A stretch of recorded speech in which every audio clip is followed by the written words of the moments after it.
और उस दिन से लेके आज तक टेररिज्म। अगर सरकार चाहे तो कोविड-19 को रोक देती, फिर भी फैला कि नहीं फैला। ये एक एग्जाम्पल है कि बहुत सारी चीजें जो कि बियॉन्ड गवर्नमेंट कंट्रोल हो चुकी है आज की तारीख में। आपने मार्टिन लूथर किंग का नाम तो सुना होगा, कैसे उन्होंने ब्लैक के राइट्स और कैसे उन्होंने इक्वालिटी की वहां पे बात की थी यूनाइटेड स्टेट्स ऑफ अमेरिका में। इसका मतलब ये नहीं है कि पूरे विश्व में जितने भी लोग हैं उन सबको एक ही सिटीजनशिप मिल जाए। ये वाली जो लाइन है ये बहुत इंपॉर्टेंट है। आप इक्वालिटी के नाम पे सब पे इक्वालिटी मत थोप दो। 130 करोड़ लोग हैं तो 130 करोड़ पॉलिसी हो, नहीं। अलग अलग ग्रुप के अकॉर्डिंग आपको अलग अलग पॉलिसीज फ्रेम करनी पड़ेगी, क्योंकि अगर ऐसे सारे लोग हमारे देश में या किसी भी देश में आएंगे, इंडिया को अगर तुम भूल भी जाओगे, किसी भी देश में आएंगे तो उस देश की इकोनॉमी, उस देश की सोसाइटी पे इंपैक्ट नहीं पड़ेगा। हमें नौकरी अपने नागरिकों को देने में समस्या जा रही है, तो जो लोग आए हम उनको कैसे नौकरी देंगे। हमें लैंड अपने लोगों के लिए कम पड़ रहा है, तो जो लोग आए हम उनको कैसे देंगे। तो सिटीजनशिप को हमें दो तरीके से समझना है। नमस्कार, आप सभी का स्वागत है नेक्स्ट चॉपर ह्यूमैनिटीज पर, और मैं सिद्धार्थ पटेल आज आपको पढ़ाऊंगा आपका नया चैप्टर जो कि है सिटीजनशिप, नागरिकता। एक बहुत ही इंपॉर्टेंट टॉपिक है और ये टॉपिक, ये शब्द आपके मन में बहुत बार आया होगा जब आपने बहुत सारे न्यूज चैनल देखे होंगे कि आखिर किसको नागरिकता मिलेगी, किसको नागरिकता नहीं मिलेगी। आपने बहुत ज्यादा प्रोटेस्ट देखे होंगे, इंडिया में ही बहुत ज्यादा प्रोटेस्ट देखे होंगे, किसके चलते, सिटीजनशिप के चलते। तो सिटीजनशिप इंडिया के लिए इंपॉर्टेंट नहीं है, वर्ल्ड में तमाम तरीके की जितनी भी कंट्रीज है, उन तमाम तरीके की कंट्रीज में, चाहे आप ट्रंप की बात कर लो, यूएसए की बात कर लो इन द सेंस, या फिर आप यूरोपियन यूनियन की बात कर लो, सब में ये मुद्दा, सब में ये इशू बहुत ज्यादा कॉमन है, जो कि है सिटीजनशिप, कि किसे नागरिकता देनी है और किसे नागरिकता नहीं देनी है। तो हमें बेसिकली इस चैप्टर में क्या करना है, हमें बेसिकली इस चैप्टर में सिटीजनशिप के कॉन्सेप्ट को समझना है, कुछ थिंकर के माध्यम से समझना है कि वो सिटीजनशिप को कैसा देखते हैं, सिटीजनशिप क्यों जरूरी है। वो लोग जिनके पास नागरिकता नहीं है, जैसे इंडिया में हम लोग देखते हैं कि बहुत सारे लोग कहां से, बांग्लादेश से आ जा रहे हैं, म्यांमार से आ जा रहे हैं। आपने रोहिंग्या मुस्लिम का एक मुद्दा सुना होगा कि जब ये लोग इंडिया में आ जा रहे हैं तो इनके पास में क्या है, नागरिकता नहीं है, तो इनके साथ में इंडिया क्या करेगा, कैसे चीजें डील होगी, ये तमाम तरीके के मुद्दे हम इस चैप्टर में डिस्कस करने वाले। क्लियर? अच्छा देखो, एक रूल और मैं क्लास का बता देता हूं। क्या रूल बता दे रहा हूं कि मैं यहां पे स्लाइड रीड करूंगा, ठीक है, स्लाइड एक बार रीड करूंगा, फिर मैं आपको समझाऊंगा। बेसिकली यहां पे जो मेजर, जो आपकी एनसीईआरटी की इंपॉर्टेंट लाइंस हैं, वो सारी इंपॉर्टेंट लाइंस यहां पे लिखी हुई है, ठीक है। इसका मतलब ये नहीं कि मैं रीड ही कर रहा हूं, मैं एक बार रीड करूंगा, अगर मैं सिर्फ बोला करूंगा और पीछे मैं कुछ भी रीड नहीं करूंगा तो आपको लगेगा आप कनेक्ट नहीं कर पाओगे। तो आप क्या करो, आप मेरे साथ में आपकी किताब खोलो, मैं इंट्रोडक्शन पढ़ा रहा हूं, आप इंट्रोडक्शन वाले टॉपिक पे जो आपकी किताब में, मैंने ये रीड किया, मैंने इसको समझाया, इन लाइन को बहुत डिटेल में समझाऊंगा, read in between the line समझाऊंगा, लेकिन आपको इतना पेशेंस रखना पड़ेगा कि जब मैं इसको रीड करूंगा तो फिर मैं आपको उसको एक बार समझाऊंगा भी, तो नहीं तो मैं सीधा बोलता जाऊं सिटीजनशिप मतलब ये है, ऐसा है, ऐसा है, तो आपको भी लगेगा कि ये तो बिना सर पैर की कहानी जा रही है, ठीक है। तो थोड़ा सा पेशेंस आपको रखना होगा। तो स्टार्ट करते हैं सिटीजनशिप से, और सबसे पहला जो टॉपिक है, या किसी भी चैप्टर में अपन सबसे पहले बात करते हैं इंट्रोडक्शन की, एक तरीके से प्रस्तावना बनाते हैं कि ये पूरा चैप्टर कहना क्या चाहता है, ठीक है। The importance of full membership of a state can be appreciated if we think of a condition of thousands of people living in the world who had bad fortune to be forced to live as refugee or illegal migrants because no state is willing to grant them a membership.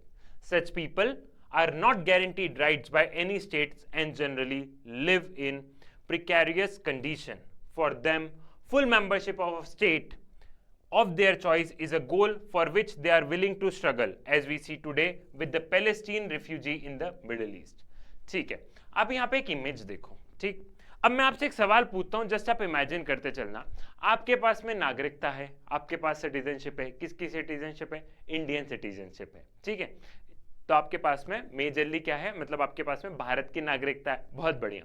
अगर आपके पास में, आप एक condition सोचो कि आपके पास में किसी भी देश की सिटीजनशिप नहीं होगी, तो आपकी स्थिति कैसे हो जाएगी? जॉब लेने जाओगे, जॉब नहीं मिलेगा।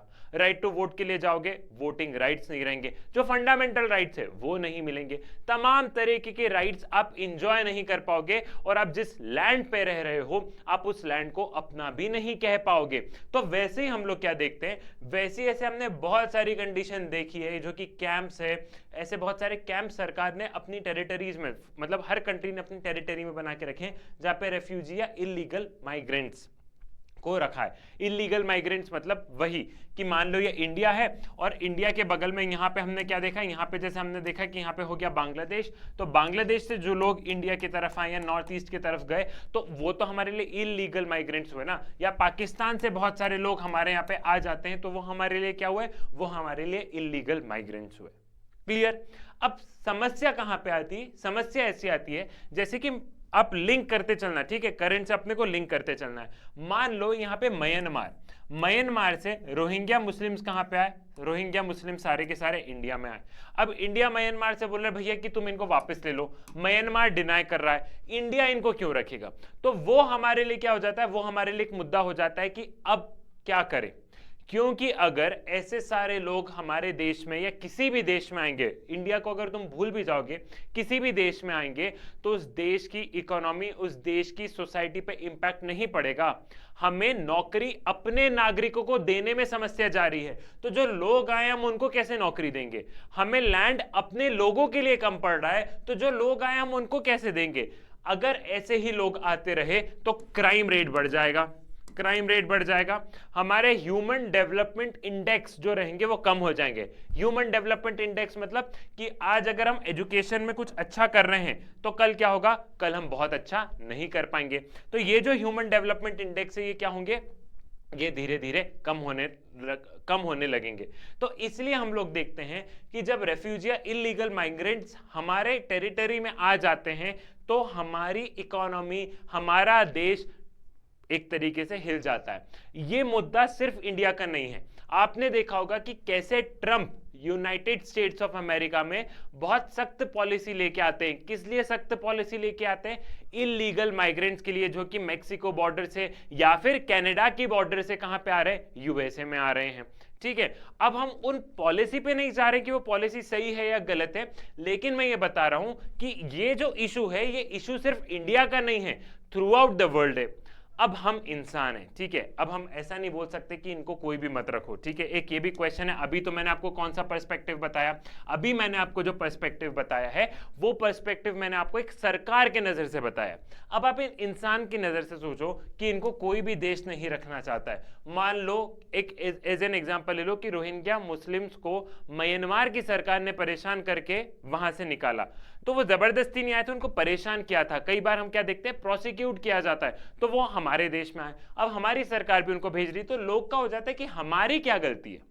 समझ में आ रहा है? जैसे आप पैलेस्टीन और इजराइल में देखते हो, पैलेस्टीन का एक पूरा केस देखते हो, तो उसमें वहां लोग आ जाते हैं कि हमारी क्या गलती है।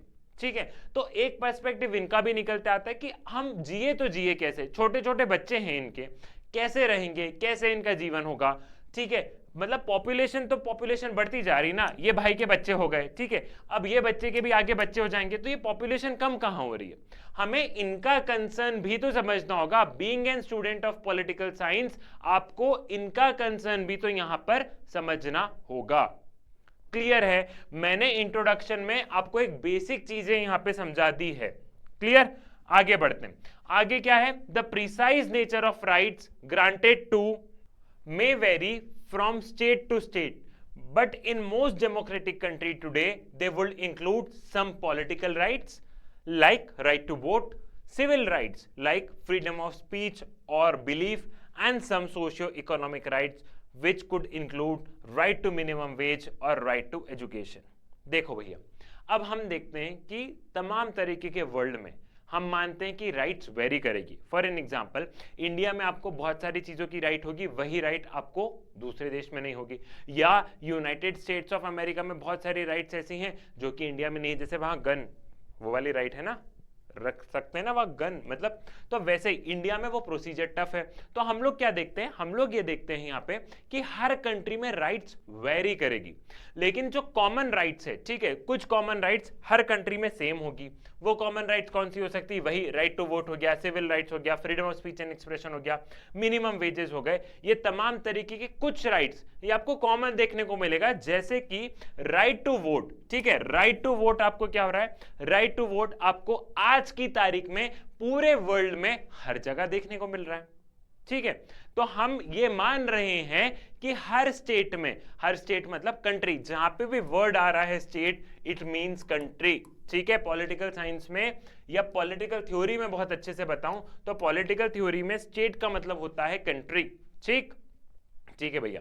तो हर स्टेट में क्या देखने को मिल रहा है, हमें सारे स्टेट में देखने को मिल रहा है कि राइट वेरी करे, लेकिन कुछ मिनिमम राइट सबके पास में होते हैं, ठीक है भैया। Equality of rights and status is one of the basic rights of citizenship. This continued until early 1990s. Struggle to achieve full membership and equal rights continue even now in many parts of the world. However, citizenship is about more than relationship between state and their member. लेकिन equality of rights और status ये basic rights है। देखो citizenship क्या कर रहा है, citizenship equality दे रहा है। सिटीजनशिप कैसे इक्वालिटी दे रहा है, ऐसे समझो, आप हो भारत के नागरिक, बहुत बढ़िया, मैं हूं भारत का नागरिक, बहुत ही बढ़िया। अब आपकी और मेरी राइट इक्वल हुई ना, हुई कि नहीं हुई। तो सिटीजनशिप एक तरीके से क्या कर रहा है, सिटीजनशिप एक तरीके से हमें इक्वालिटी के तराजू पर रख रहा है कि आपकी right is equal to Siddharth Patel की राइट्स। क्लियर है, ठीक है भैया, समझ में आ गया। तो सिटीजनशिप आपको इक्वालिटी दे रहा। अब जिसके पास सिटीजनशिप नहीं है उसके पास राइट टू वोट है नहीं। राइट टू वोट किसके पास में, सिर्फ इंडियन सिटीजन के पास में। यूनाइटेड स्टेट्स ऑफ अमेरिका के इलेक्शन में आप जाके वोट कर दोगे, नहीं। तो बहुत सारे ऐसे राइट्स हैं जो कि इनको नहीं मिल पाते। तो सिटीजनशिप एक तरीके से क्या कर रहा है, सिटीजनशिप हमें इक्वालिटी के तराजू पर रख रहा है। सिटीजनशिप हमें क्या कर रहा है, सिटीजनशिप हमें इक्वालिटी के तराजू पर रख रहा है। क्लियर है, यहां तक की बात आपको समझ में आ गई। And full membership of the state मतलब वो बात कर रहा है कि आपको पूरी नागरिकता, पूरी नागरिकता मतलब कि फॉर एन एग्जांपल ऐसा भी होगा कि मान लो ये इंडिया है और यहाँ पे जो इलीगल माइग्रेंट्स आ गए हैं, तो यहाँ पे सरकार ने एक बेस कैंप बना के रखा है। यहाँ पे एक एग्जांपल बता रहा हूँ, यहाँ पे इन सारे लोगों को रख दिया है, ठीक है। तो अब ये इंडिया में रह तो रहे हैं, लेकिन इनके पास क्या फुल मेंबरशिप है, नहीं है। क्या इनके पास सिटीजनशिप है, नहीं है। इसलिए जो फुल मेंबरशिप बात हो रही है उसका मतलब ये कंप्लीट सिटीजनशिप। ऐसा नहीं कि तुमको एक देश ने पनाह दे दी कि इस कोने में जाके रहो, वो नहीं, फुल मेंबरशिप पूरे अधिकार से, ठीक है, समझ में आ गया, ठीक है भैया। It is also a citizen to citizen relation and involves certain obligation of citizen to each other and to the society. This will include not just legal obligation imposed by the state but also moral obligation to participate in and to contribute a shared life and community. Citizens are also considered to be inheritors and trustees of culture and natural resources of a country. A good way to understand a political concept is to look for instances where it is accepted meaning is being questioned by a group who feel that it does not take account of their needs and aspiration. तो यहाँ पे देखो citizenship को आपको एक तरीके से समझना पड़ेगा कि अगर सिटीजनशिप है तो there is a relation between state and the citizen, ठीक है, there is a relation between citizen and state. Citizenship को आप दो तरीके से समझो, and citizen to citizen, citizen to citizen. यहां पे हम किसकी बात कर रहे हैं, यहां पे हम बात कर रहे हैं सिटीजनशिप की। तो सिटीजनशिप को हमें दो तरीके से समझना है। पहला, एक स्टेट और सिटीजन के बीच में रिलेशन होता है जहां पे स्टेट इनके वेलफेयर के लिए काम करेगा, स्टेट इन लोगों के लिए क्या करेगा, स्टेट मतलब सरकार, ठीक है, ठीक है। उस कंट्री को, एक चीज और समझ जाओ, जो शब्द है स्टेट, स्टेट मतलब तीन चीज हो जाएगी। एक तो हो गया कंट्री, ठीक है, स्टेट मतलब country. The Indian state, the Indian state मतलब क्या है, हमारा देश की बात हो रही है, इंडिया की बात हो रही, कंट्री की बात हो रही। अब इंडिया के बिहाफ पर काम कौन करता है, इंडिया के बिहाफ पे काम करती हमारी सरकार, ठीक है। तो हम कई बार बोलते हैं कि स्टेट को ऐसा करना था, मतलब कंट्री को ऐसा करना था तो कंट्री खुद थोड़ी ना करी, कंट्री के बिहाफ पे काम कौन करेगा, सरकार काम करेगी। क्लियर है? तो ये जब शब्द आता है, एक एक वर्ड की पॉलिटिकल थ्योरी में क्लैरिटी होना बहुत जरूरी है।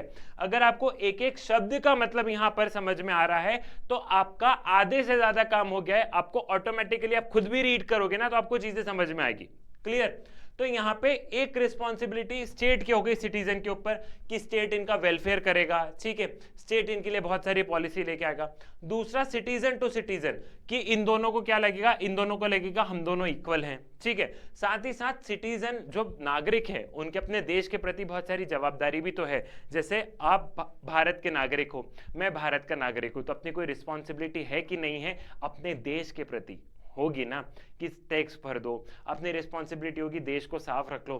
अपनी रिस्पॉन्सिबिलिटी ये भी होगी कि हमें अपने देश पर गर्व होना चाहिए, प्राउड होना चाहिए कि India is the best country in the world, ठीक है।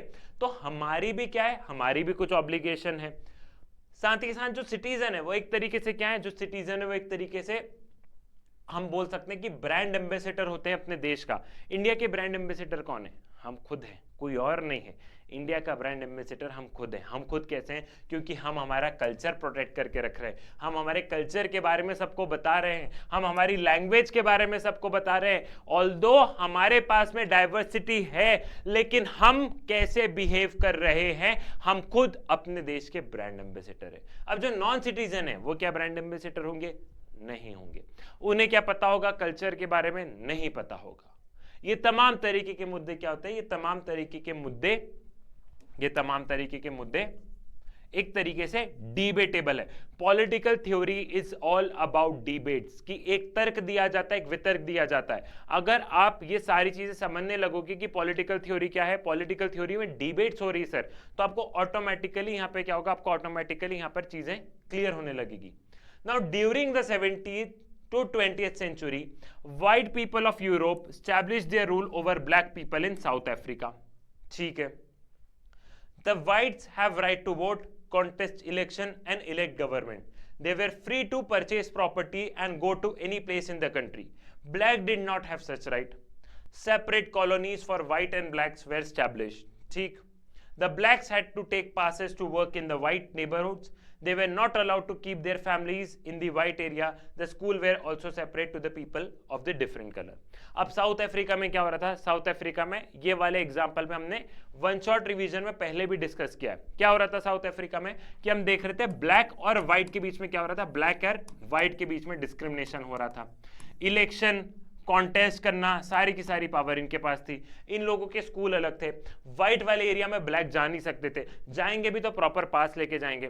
तो ऑल्दो ये साउथ अफ्रीका में रह रहे हैं, लेकिन ये अपने आप को फुल मेंबर कंसिडर नहीं कर रहे थे। इनको ऐसा लग रहा था कि क्या हो रहा है, डिस्क्रिमिनेशन हो रहा है, हमको रहने के लिए बस जगह दी है, लेकिन हमको सिर्फ रहने के लिए जगह दी है, लेकिन हमारे पास में कोई राइट्स नहीं है। तो यहां पर डिबेट आ जाती है full membership of the state, मतलब कि आपके पास में क्या है, आपके पास में राइट्स भी है। क्लियर, समझ में आ गया? फुल एंड इक्वल मेंबरशिप, ये फुल एंड इक्वल मेंबरशिप इसी डिबेट को आगे बढ़ाता है। क्लियर, ठीक है।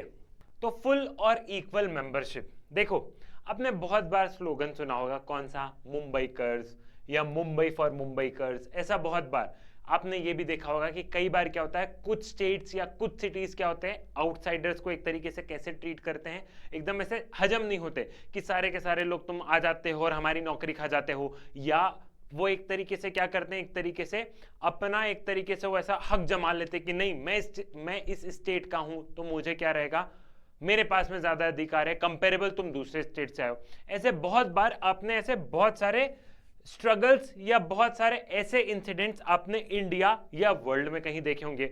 वर्ल्ड में कहां देखे होंगे उसका एक एग्जांपल बताता हूं।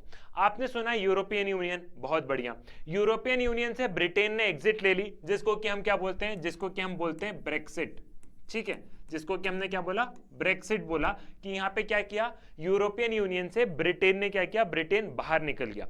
तो ब्रिटेन बाहर क्यों निकला या उसके पीछे का रीजन क्या था? देखो बहुत सारे रीजन थे, लेकिन उनमें से जो एक रीजन ये था कि यूरोपियन यूनियन में जितने भी देश थे उन सभी देश में क्या है, उन सभी देश में फ्री मूवमेंट्स है, कि लोग कहीं भी जा सकते हैं। फॉर एग्जांपल ब्रिटेन का इंसान फ्रांस में जा सकता है, फ्रांस में नौकरी कर सकता है, फ्रांस में रह सकता है, जर्मनी में जा सकता है, जर्मनी से वापस ब्रिटेन में आ सकता है, तमाम तरीके की ऐसी सारा वहां पे एक तरीके से क्या आपने फ्री मूवमेंट देखा। यूरोपियन यूनियन का अपना फ्लैग है, यूरोपियन यूनियन का अपना पार्लियामेंट है, ये वाली चीज भी आपको पता है, नहीं पता है तो 12th क्लास में पढ़ोगे। अभी कहानी समझो बस। तो वहां पे भी क्या हो रहा था, यूरोपियन यूनियन में भी फ्री मूवमेंट था। अब ब्रिटेन को एग्जिट क्यों करना पड़ा, क्योंकि यहां पे बार बार सवाल ये आ रहा था कि जो बाहर के जो लोग हैं, बाहर के लोग मतलब जो दूसरे देश के लोग हैं, वो आके क्या कर रहे हैं, वो आके ब्रिटेन में बस जा रहे हैं। ब्रिटेन के लोगों को, खुद के लोगों को नौकरी नहीं मिल रही है, और फ्रांस जर्मनी यहां के लोग आके क्या कर रहे हैं, यहां के लोग नौकरी खा जा रहे हैं। ठीक है, तो ये वाली चीज क्या है, ये वाली चीज अपने को कहां देखने को मिली, ये वाली चीज हमको देखने को मिली यूरोपियन यूनियन में। तो वहां पे ब्रिटेन ने क्या बोला, ब्रिटेन ने बोला कि हमको यूरोपियन यूनियन से बाहर होना है, क्योंकि यूरोपियन यूनियन में जितने भी देश थे उन तमाम देश में से सबकी इकोनॉमी, वहां पे क्या हो गया था, वहां पे इकोनॉमिक स्लो डाउन आ गया था। क्या आ गया था वहां पे, इकोनॉमिक स्लो डाउन, रिसेशन वाली बात है, रिसेशन एक तरीके से वहां पे चल रहा था। और रिसेशन में क्या होता है कि सभी देश की इकोनॉमी धीरे धीरे नीचे आ रही होती है। ठीक है, अब क्या हो रहा था वहां पे, तो तमाम तरीके के देश को कंपेयर करें तो भी ब्रिटेन की इकोनॉमी काफी बेहतर परफॉर्म कर रही थी। कंपेयर करें तो सारे लोग ब्रिटेन में आ रहे थे, तो वहां के लोगों का ये था कि ये लोग हमारी चीजें खा जा रहे हैं, समझ रहे हो, ये लोग हमारी चीजें खा जा रहे हैं। तो यहां पे इसलिए ब्रिटेन ने एग्जिट ले लिया। तो सेम ऐसा वर्ल्ड में भी देखते हो और ऐसा आप इंडिया में भी देखते हो कि इंडिया में कई बार बहुत सारे स्टेट्स और स्टेट के लोग ऐसे हो जाते हैं कि तुम दूसरे स्टेट से आए हो, तुम हमारी नौकरी खा रहे हो, तुम ये कर रहे हो। ठीक है, और वो कुछ गवर्नमेंट भी वैसे हो जाती है, कुछ स्टेट गवर्नमेंट भी आपने देखा होगा कि स्टेट गवर्नमेंट क्या हो जाती है, कुछ वो एकदम ऐसे सेंसिटिव हो जाती है वोट के चलते, है ना, वोट के चलते कि इस स्टेट में यहाँ के जो लोकल है उन्हीं को ऐसा रहेगा। ये तमाम तरीके की चीजें, ये तमाम तरीके के स्ट्रगल्स आप इंडिया में भी देखते हो। तो यहाँ पे देखो कुछ सवाल है, अपने को उन सवाल को समझना है। Does it means that citizen should enjoy equal rights and opportunity wherever in the country they may decide to live, study or work? Does it means that all citizens, rich poor, should enjoy certain rights and facilities? One of the rights granted to citizen in our country and in many parts is freedom of movement. तो बहुत सारे सवाल है, क्या with in the country आपको movement हो सकता है, क्या आप कहीं पे पढ़ने या काम करने जा सकते हो, या फिर जितने भी राइट्स हैं उसमें अमीर गरीब इन सब के बीच में डिस्क्रिमिनेशन होता है क्या? तो इन सब में देखो, अपन अगर इंडिया की बात करें तो इंडिया में डिस्क्रिमिनेशन नहीं, और इंडिया में क्या है, इंडिया में फ्रीडम ऑफ मूवमेंट है। फ्रीडम ऑफ मूवमेंट क्या है कि आप भले ही कहीं से भी बिलोंग कर रहे हो, गुजरात वाला मुंबई में आके नौकरी कर रहा है, यहाँ का मध्य प्रदेश में जा रहा है, मध्य प्रदेश से कर्नाटक, बैंगलोर में, पुणे में, दिल्ली में, ये तमाम तरीके की चीज क्या है, ये तमाम तरीके की चीजें हम हमारे देश में तो देखते हैं कि यहाँ पे क्या है, यहाँ पे फ्रीडम ऑफ मूवमेंट है। अब जरा मार्टिन लूथर किंग को अपन थोड़ी सी देर बाद में समझेंगे, पहले ये जो टॉपिक चल रहा है अपन इसको जरा समझ लेते हैं। ठीक है, और पर्टिकुलरली फ्रीडम ऑफ मूवमेंट जो है वो वर्कर्स के लिए क्या है, वर्कर्स के लिए एक बहुत इंपॉर्टेंट राइट अपने को देखने को मिलती है। क्योंकि हम लोग इंडिया में क्या देखते हैं, इंडिया में हम लोग देख रहे हैं कि लोग कहाँ पे माइग्रेट कर रहे हैं, जैसे जो आईटी वर्कर्स है वो कहाँ पे जा रहे हैं, वो बैंगलोर में जा रहे हैं। हम लोग नर्सेज फ्रॉम केरला जो देख रहे हैं वो ऑल ओवर द कंट्री, वहाँ पे क्या है, ऑल ओवर द कंट्री, जो केरला से जो जिन्होंने नर्सेज की पढ़ाई की है वो ऑल ओवर द कंट्री हम लोग वहाँ पे देख रहे हैं। फिर हम पुणे वगैरह ये सारी चीजें देख रहे हैं। तो हम ये देख रहे हैं कि चाहे स्किल्ड वर्कर हो या फिर अनस्किल्ड वर्कर हो, ठीक है, ये लोग क्या कर रहे हैं, ये डिफरेंट पार्ट्स में मूव कर रहे हैं। क्यों डिफरेंट पार्ट्स में मूव कर रहे हैं, इन सर्च ऑफ जॉब्स के चलते। ठीक है, तो हम लोग क्या देख रहे हैं, इसलिए हम लोग देख रहे हैं कि यहां पे हम लोग क्या देख रहे हैं, यहां पे हम लोग देख रहे हैं कि मूवमेंट हो रहा है। लेकिन however often resistance build up among the local people against so many jobs going to the people from outside the area, sometimes at the lower wages. अब क्या होता है कि कॉम्पिटिटिव मार्केट है भैया, कॉम्पिटिटिव मार्केट है मतलब कि किसी ने पढ़ाई की, ठीक है, किसी ने पढ़ाई करके क्या किया, किसी ने पढ़ाई करके बहुत अच्छे से इंजीनियरिंग करी, लेकिन अब वो कंपनी ने बोला कि तुम्हारा पैकेज है 6 lakhs पर एनम, तो 6 lakhs पर एनम में अगर तुम काम नहीं करोगे तो कोई दूसरा कर लेगा, क्योंकि आबादी बहुत ज्यादा हो गई, नौकरियां हो गई है कम। तो इसलिए कई बार क्या हो जाता है, कई बार जो लोकल्स रहते हैं वो बहुत ज्यादा ऐसे हो जाते हैं कि यार ये जॉब तो अपने को मिलनी थी। वैसे ही रिसेंट में हम क्या देखेंगे, रिसेंट में हम देखेंगे एक एग्जांपल कनेक्ट करने की कोशिश करो कि कर्नाटका गवर्नमेंट ने क्या किया था। कर्नाटका गवर्नमेंट ने जॉब रिजर्वेशन लेके आ चुकी थी, ठीक है, एक बिल लेके आ चुकी थी।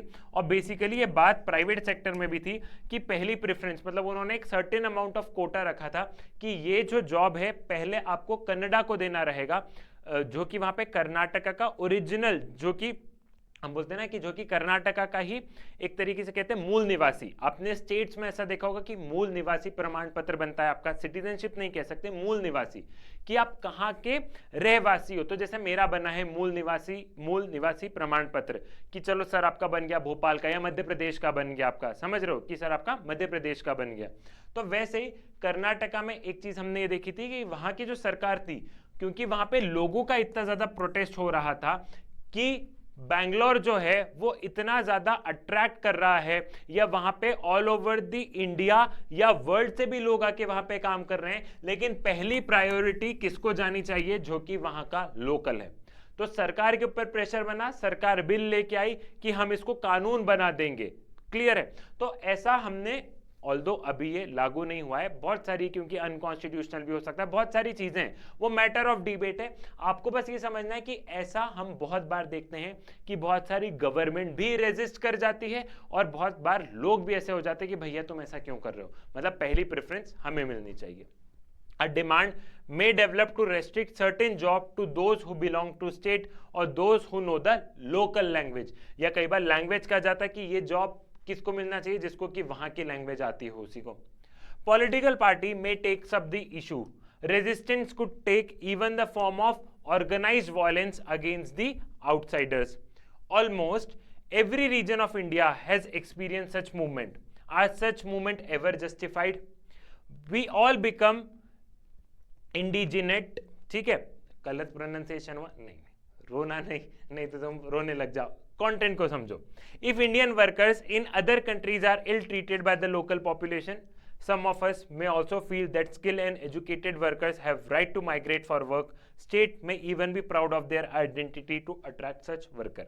अब दो चीजें, ये मैंने आपको इंडिया का बताया, लेकिन आप कभी ऐसा सोचो कि कोई इंडियन कहाँ पे गया, कोई इंडियन चले गया कनाडा में, या कोई इंडियन चले गया ऑस्ट्रेलिया में या यूनाइटेड स्टेट्स ऑफ अमेरिका में। वहां पे भी आपने बहुत बार देखा होगा क्या, कि ये लोग हमारी नौकरी खा जा रहे हैं। आपको कैसा लगता होगा जब आप न्यूज़ चैनल में देखते हो कि किसी एक इंडियन को इसलिए उन्होंने मार दिया, या किसी एक इंडियन को इसलिए उन्होंने परेशान कर दिया। किस लिए परेशान कर दिया, कि वो वहाँ पे जॉब लेके जा रहा था, या फिर वहाँ के लोग इंडियंस के प्रति ऐसे हो गए थे कि ये लोग आते हैं, टैलेंटेड होते हैं, नो डाउट हम टैलेंटेड है, ये लोग आते हैं, ये लोग टैलेंटेड होते हैं, हमारी जॉब खा जाते हैं।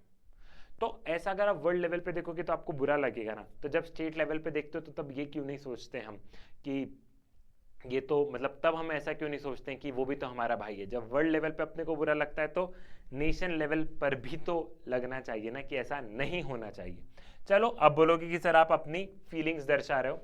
अच्छा, लेकिन एक चीज है कि यूजली होता क्या है कि कई बार स्किल्ड लेबर्स आ जाते हैं, ठीक है, कई बार स्किल्ड लेबर्स आ जाते हैं तो चीजें चल जाती है। लेकिन बहुत बार हम लोग ऐसे देखते हैं कि जब पुअर माइग्रेंट्स माइग्रेट करते हैं तो अपने को बहुत ज्यादा ऐसा लगता है कि पूरे शहर को स्लम्स बन गए हैं शहर में, या शहर में खूबसूरती नहीं रही है।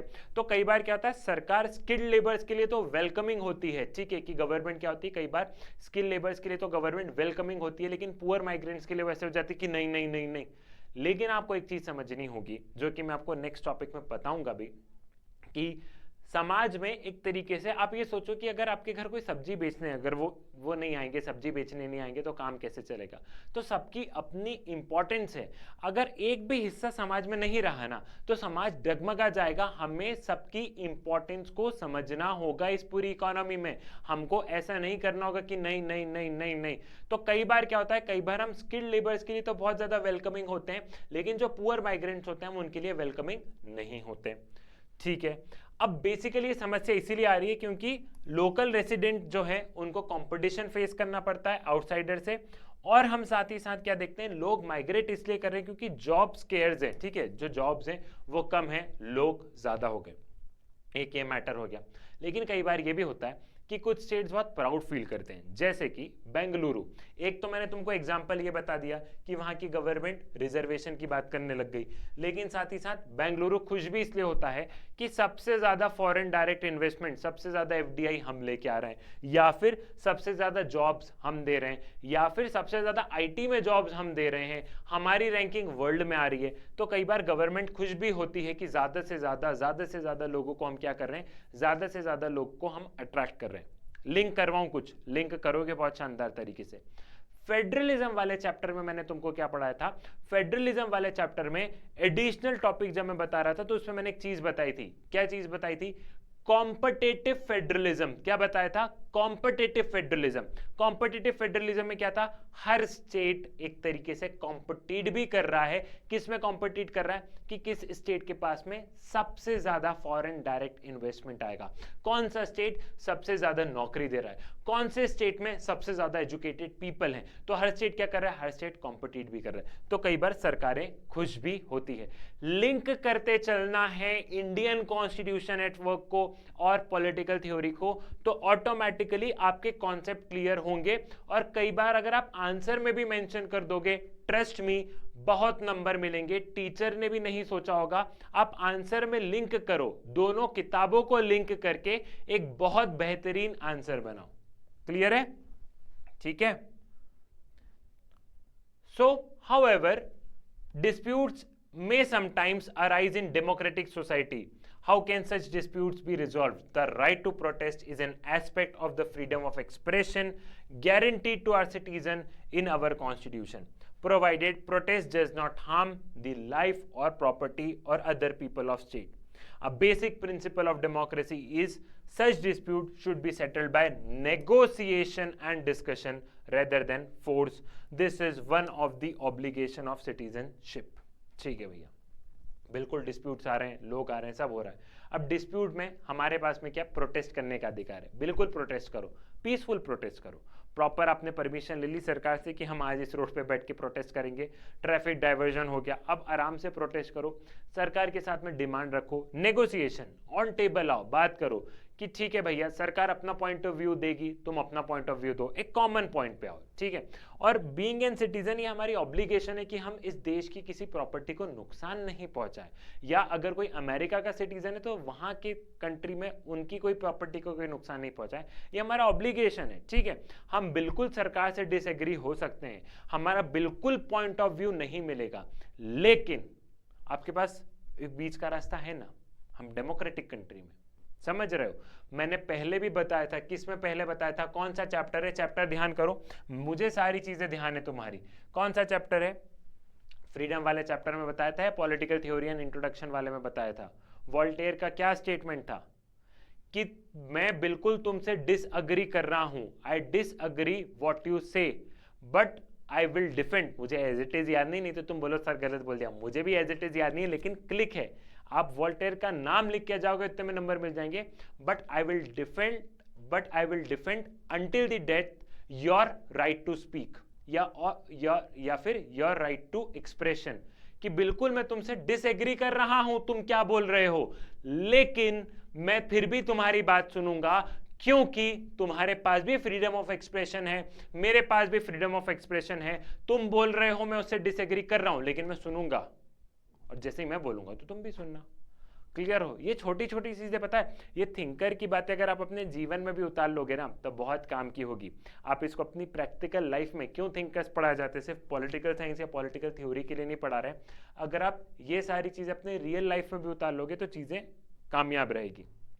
ठीक, तो फुल एंड इक्वल मेंबरशिप में बेसिकली यही सारी डिबेट थी। अब मार्टिन लूथर किंग का जो मैंने बताया था, अपन मार्टिन लूथर किंग का एक बार यहाँ पे जो आपका बॉक्स दिया है, इस बॉक्स को एक बार अपन अच्छे से पढ़ लेते हैं। ठीक है। The 1950 witnessed the emergence of civil rights movement against the inequality existed between black and white population in many of the southern states of the USA. ठीक है। आपने मार्टिन लूथर किंग का नाम तो सुना होगा, कैसे उन्होंने ब्लैक के राइट्स और कैसे उन्होंने इक्वालिटी की वहां पे बात की थी यूनाइटेड स्टेट्स ऑफ अमेरिका में। ठीक है। Such inequalities were maintained in the state by the set of law called segregation law, through which the black people were denied many civil and political rights. These laws create separate areas for colored and white people in various civic amenities like railways, buses, theaters, housing, hotels, restaurants and etc. ठीक है भैया, हम 1950 में देख रहे थे कि क्या है, civil rights movement Martin Luther King के द्वारा ये लीड ले रहे थे। इन्होंने क्या किया, 1950s के दौरान में इन्होंने वहां पे लीड ली थी और बेसिकली ये ब्लैक एंड व्हाइट के अगेंस्ट जो यूनाइटेड स्टेट्स ऑफ अमेरिका में डिस्क्रिमिनेशन हो रहा था। क्या डिस्क्रिमिनेशन हो रहा था कि बहुत सारे जो सदर्न स्टेट्स हैं, ठीक है, वो सदर्न स्टेट्स में क्या हो रहा था, सदर्न स्टेट्स में हमें डिस्क्रिमिनेशन देखने को मिल रहा था ब्लैक और व्हाइट के बीच में। सेम साउथ अफ्रीका का केस में लिंक करते चलो, साउथ अफ्रीका भी पढ़ा है मैंने कि कलर्ड और व्हाइट पीपल के बीच में डिस्क्रिमिनेशन था कि बहुत सारी जगह पे रेस्ट्रिक्ट कर दिया था कि रेलवे में आगे की सीट पे ब्लैक्स नहीं बैठेंगे, बस में ऐसी चीजें हो गई, थिएटर्स, हाउसिंग, यहाँ पे होटल्स, रेस्टोरेंट, इन तमाम तरीके की चीजें। और डिस्क्रिमिनेशन कौन कर रहा था, डिस्क्रिमिनेशन वहां की सरकार खुद सेग्रीगेशन लॉ के माध्यम से कर रही थी। ठीक है, मतलब सरकार खुद वहां पे डिस्क्रिमिनेशन कर रही थी और उनको हम सेग्रीगेशन लॉ, क्या क्या कर रहे हो आप, एक तरीके से अपने आप को दूरी बना के वहां पे रखे हो। ठीक, Martin Luther King was a black leader of the movement against these laws. King may give argument against the prevailing law of segregation. First, in terms of self-worth and dignity, every human being in the world is equal regardless of race and color. तो again Martin Luther king ने आवाज उठाई, उनका ये मानना था कि देखो भैया, ह्यूमन राइट्स को लिंक करना है, कौन सा, राइट्स वाला चैप्टर। अब बारी आ गई देखो लिंक करने की तुम्हारी। Martin Luther king human rights वाले कॉन्सेप्ट की बात कर रहे हैं यहाँ पे, ठीक है, ह्यूमन राइट्स डायरेक्टली नहीं बोला है, लेकिन बात वही बोली है कि by the virtue of being human, आप डिस्क्रिमिनेशन मत करो। अगर हम सबको भगवान ने बनाया है तो कोई काला है, कोई गोरा है, लेकिन हम सबकी डिग्निटी, हम सबकी सेल्फ रिस्पेक्ट, इन सब के बारे में बात करो। जो व्हाइट की सेल्फ रिस्पेक्ट है वही ब्लैक की भी होनी चाहिए। Second, king argued that segregation is like social leprosy on the body politic because it inflicts deep psychological wounds on the people who suffer as a result of such law। साथ ही साथ में कि एक तरीके से आप सोसाइटी से अपने आप को अलग कर रहे हो, सोसाइटी से ब्लैक पीपल को अलग कर रहे हो, और यहाँ पे साइकोलॉजिकल वाउंड्स, मतलब आपने दिमाग पे इतनी सारी चीजें छोड़ दी ना उन ब्लैक पीपल्स के मन में कि अब तुम घाव भरोगे भी। तुम भी बोलते हो जब दूरियां आ जाती है तुम्हारे और तुम्हारे दोस्त के बीच में, या तुम्हारे अपने फैमिलीज में कई बार तुम लोग देखते हो, ये चाचा नाना मामा में देखते हो, तो कई बार क्या बोलते हैं, तुमने अपने घर पे सुना होगा, बोलते हैं घाव यहाँ पर लगे हैं, घाव चुभ गए हैं, अब वो ठीक भी करे तो भी नहीं ठीक होगा। और या कई बार तुमने अपने घर में देखा होगा कि मम्मी बहुत पुरानी बात बोल देती है, क्या, नहीं नहीं नहीं वो 3 साल पहले उसने ऐसा बोला था, ऐसा बोला था, कई बार नहीं देखा तुमने, तो घाव कहाँ लगे, यहाँ। तो साइकोलॉजिकल वाउंड्स के बारे में वहां पे मार्टिन लूथर किंग बोलते हैं। कोई प्रोनाउंसिएशन ऊपर नीचे हो जाए, बख्श करना, कंटेंट समझो, ठीक है, बख्श करना नहीं, तुमको मैं मुक्के मारूंगा ज्यादा तेज चले तो। चुपचाप पढ़ने आए हो, पढ़ाई करो, 11th में आ गए हो, मैच्योर बच्चे हो। King argued that practice of segregation diminishes the quality of life for the white community also। वो बोलते हैं कि सिर्फ ब्लैक का ही नुकसान नहीं है, व्हाइट का भी है। व्हाइट का कैसे, कि वो लोग बोल रहे थे कि बहुत बार ऐसा हुआ है कि जैसे बास्केटबॉल टीम्स बनी है, तो बास्केटबॉल टीम्स में व्हाइट भी नहीं खेल पा रहे। क्यों नहीं खेल पा रहे, क्योंकि अच्छे प्लेयर्स ब्लैक प्लेयर्स थे, तो कुछ ब्लैक प्लेयर्स को नहीं लिया तो भैया या तो तुम हार जाओगे या फिर तुम टीम ही नहीं बना पाओगे। तो बोलते हैं कि नुकसान दोनों तरफ का है। देखो, तो एक तरीके से किंग ने क्या किया, किंग यही बोल रहे थे, he gave these laws should be abolished, he gave a call for peaceful and non-violent resistance against the segregation law। He said in one of the speeches, we must not allow our creative protest to disintegrate into physical violence। Mahatma Gandhi से inspired थे, ठीक है, और जैसे महात्मा गांधी बोलते थे कि बिल्कुल आप प्रोटेस्ट करो, उन्होंने पीसफुल प्रोटेस्ट किया, लेकिन वो फिजिकल वायलेंस के अगेंस्ट थे। तो ये डिस्क्रिमिनेशन एक तरीके से हम क्या देख रहे थे कि यहाँ पे ब्लैक को जो है फुल मेंबरशिप एक तरीके से या इक्वल मेंबरशिप नहीं मिल रही थी। क्लियर है? So this was all about full and equal membership. अब बारी आती है इक्वल राइट्स की, ठीक है।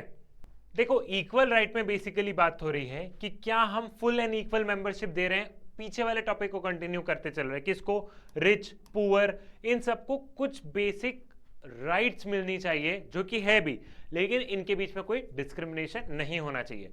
The issue of whether full and equal membership means that all citizens, rich or poor, should be guaranteed certain basic rights and minimum standard of living by state। Dealing with the problem of poor in town is one of the urgent problem facing the government today। ठीक है, हम ये देखते हैं, देखो कि कुछ basic right सबको मिलनी चाहिए। आज की तारीख में हम लोग ये देख रहे हैं कि अर्बन पॉपुलेशन में हमें, अर्बन पॉपुलेशन या अर्बन टाउन में हमें स्लम एरियाज जो हैं इनकी पॉपुलेशन बढ़ती जा रही है।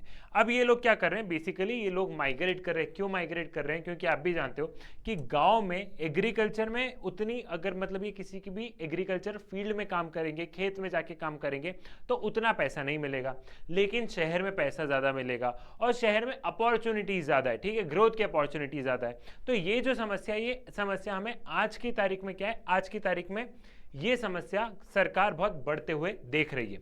There is a large population of slum dwellers and squatters in every city in the India. Although they may do necessary and useful work, often at low wages, they are often viewed as unwelcome visitor by the rest of the population. They may be blamed for straining the resources of city or for spreading the crime and disease. अब हम बहुत सारे, मैं वही बता रहा हूँ कि बहुत सारे ब्लेम्स इन पे लग जाते हैं कि क्राइम फैला रहे हैं या सिटी के जो रिसोर्सेज हैं सारे के सारे रिसोर्सेज को कम कर रहे हैं या रिसोर्सेज को एक तरीके से क्या कर रहे हैं, डिप्लीट कर रहे हैं, साफ सफाई नहीं रह रही है। तो ये सब हमने स्टीरियोटाइप्स, देखो कुछ चीज़ें जो हमने स्टीरियोटाइप बना के रखी है, कुछ चीज़ ऐसा है कि इनके पास वो अपॉर्चुनिटी नहीं है ना, अगर इनको एजुकेशन मिली होती तो ऐसी चीज़ें होती। मैंने पहले भी बताया है कि कोई भी इंसान क्रिमिनल क्यों क्रिमिनल बनता है, क्यों बनता है? बाय बर्थ तो कोई ऐसा नहीं होता ना, कोई बाय बर्थ तो ऐसा नहीं हो जाएगा कि जाके मेरे को मर्डर ही करना है, ऐसा होता है कि कोई बच्चा बाय बर्थ, वो जैसा देखता है अपने आसपास में, ठीक है, जैसे अपनी सराउंडिंग्स को देखता है। इसलिए बोलते हैं कि आसपास के लोग अच्छे होना बहुत ज़्यादा ज़रूरी है। दूसरी चीज़, सराउंडिंग्स के अलावा अगर उसे एजुकेशन नहीं मिली तो उसको तो अपना पेट भरना है ना, अपने घर वालों का पेट भरना है, घर पे कहीं ना कहीं से रुपए लेके आना है। तो बहुत सारे फैक्टर्स रहते हैं और ये तमाम तरीके के factors being an student of political science आपको समझ में आना चाहिए। मैं बार बार बता रहा हूँ, अगर आपने पॉलिटिकल साइंस को बहुत अच्छे से पढ़ लिया तो आपको सोशियोलॉजी, सोसाइटी कैसी, वो ऑटोमेटिकली समझ में आ जाएगा, हिस्ट्री समझ में आ जाएगा, इकोनॉमिक्स समझ में आ जाएगा। तो प्लीज़ पॉलिटिकल साइंस से अपने को क्या करना है, पॉलिटिकल साइंस से अपने को प्यार करना है, ठीक है।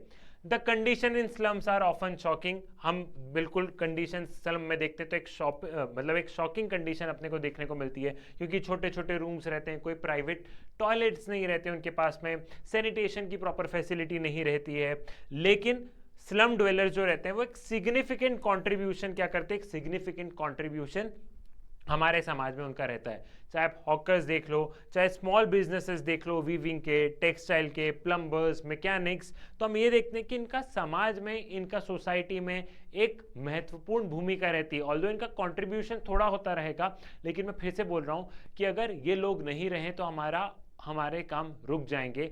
तो म्यूचुअली हमें सबकी रिस्पेक्ट करना है, हमें इन्हें भी इक्वल राइट्स देना है, ठीक है। लेकिन इनके सामने क्या होता है, इनके सामने हम लोग देखते हैं कि बहुत सारी समस्याएं आती है।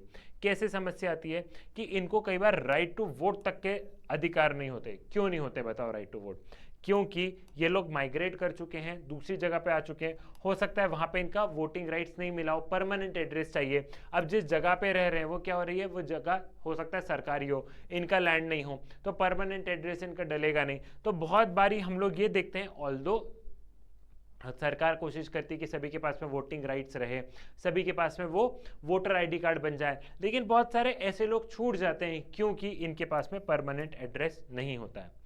Now, for instance, a national policy of street vendor was framed in January 2004. अब हमने street vendors के लिए क्या किया उसकी बात कर लेते हैं। There are lakhs of street vendors in big cities and they often face harassment from the police and the town authorities.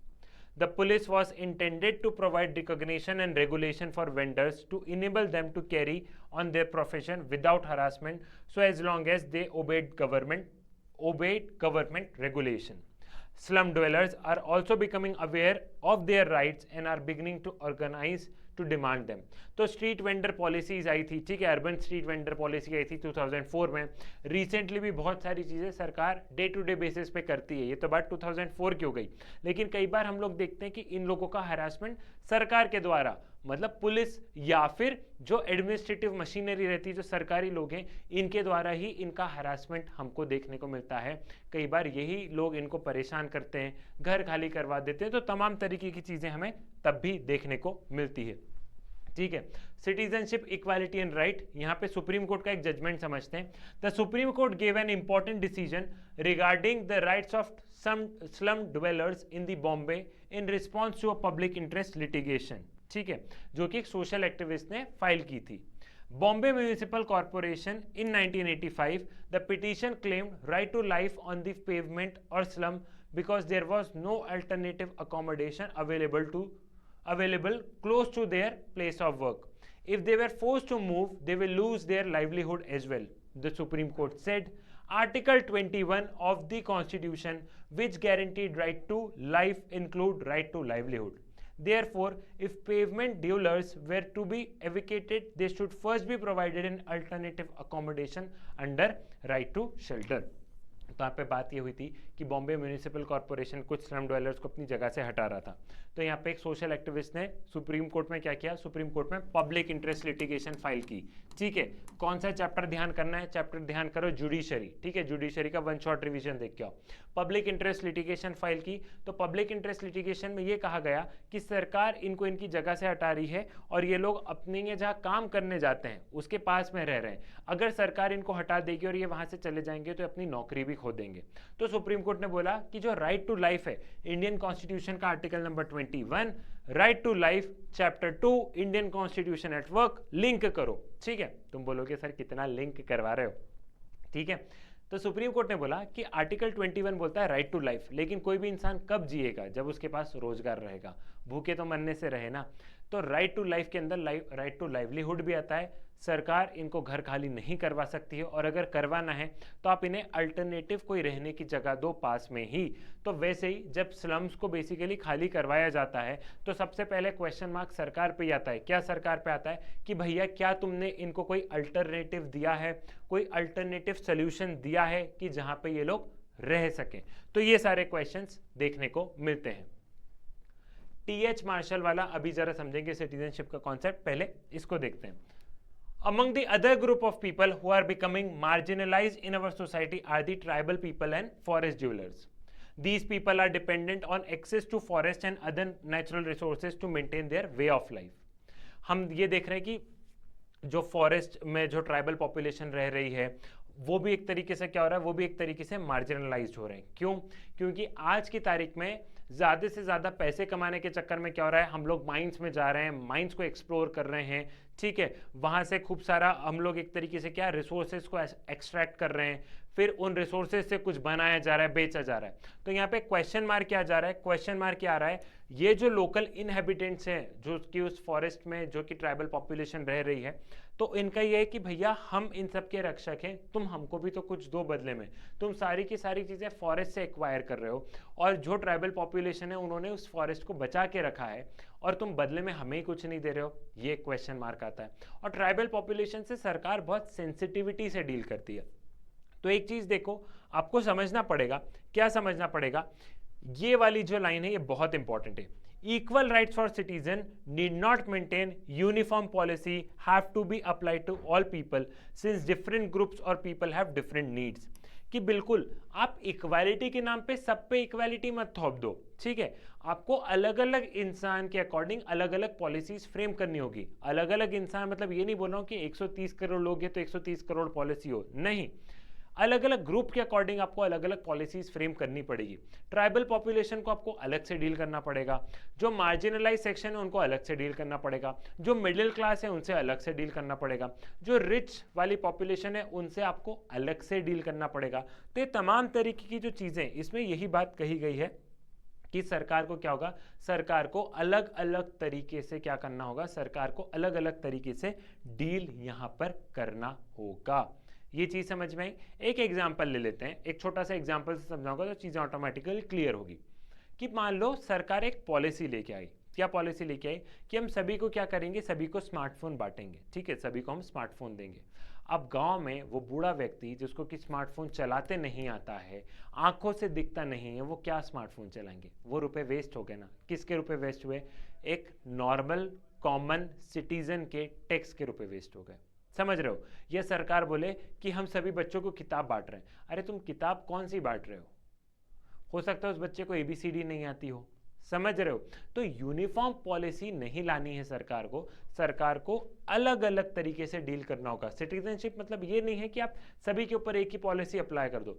Citizenship में बिल्कुल आप सभी को इक्वल राइट्स दो, equal civil and political rights दो कि वोटिंग राइट सबके पास में, फंडामेंटल राइट सबके पास में।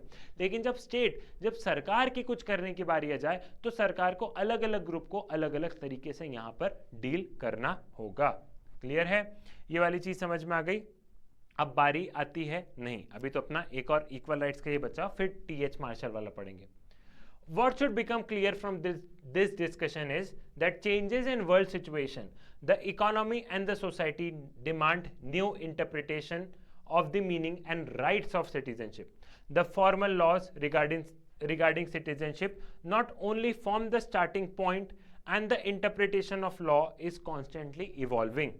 While answer to some of problem which may arise may not be easy to find, the concept of equal citizenship will mean that providing equal rights and protection to all citizens should be one of the guiding principle of government policies. Basically यहाँ पे क्या है कि बिल्कुल आप as an citizenship, आपने सबको citizenship तो दे दी, लेकिन सिटीजनशिप में जब आप सबको राइट्स दोगे तो rights over the time evolve होगी।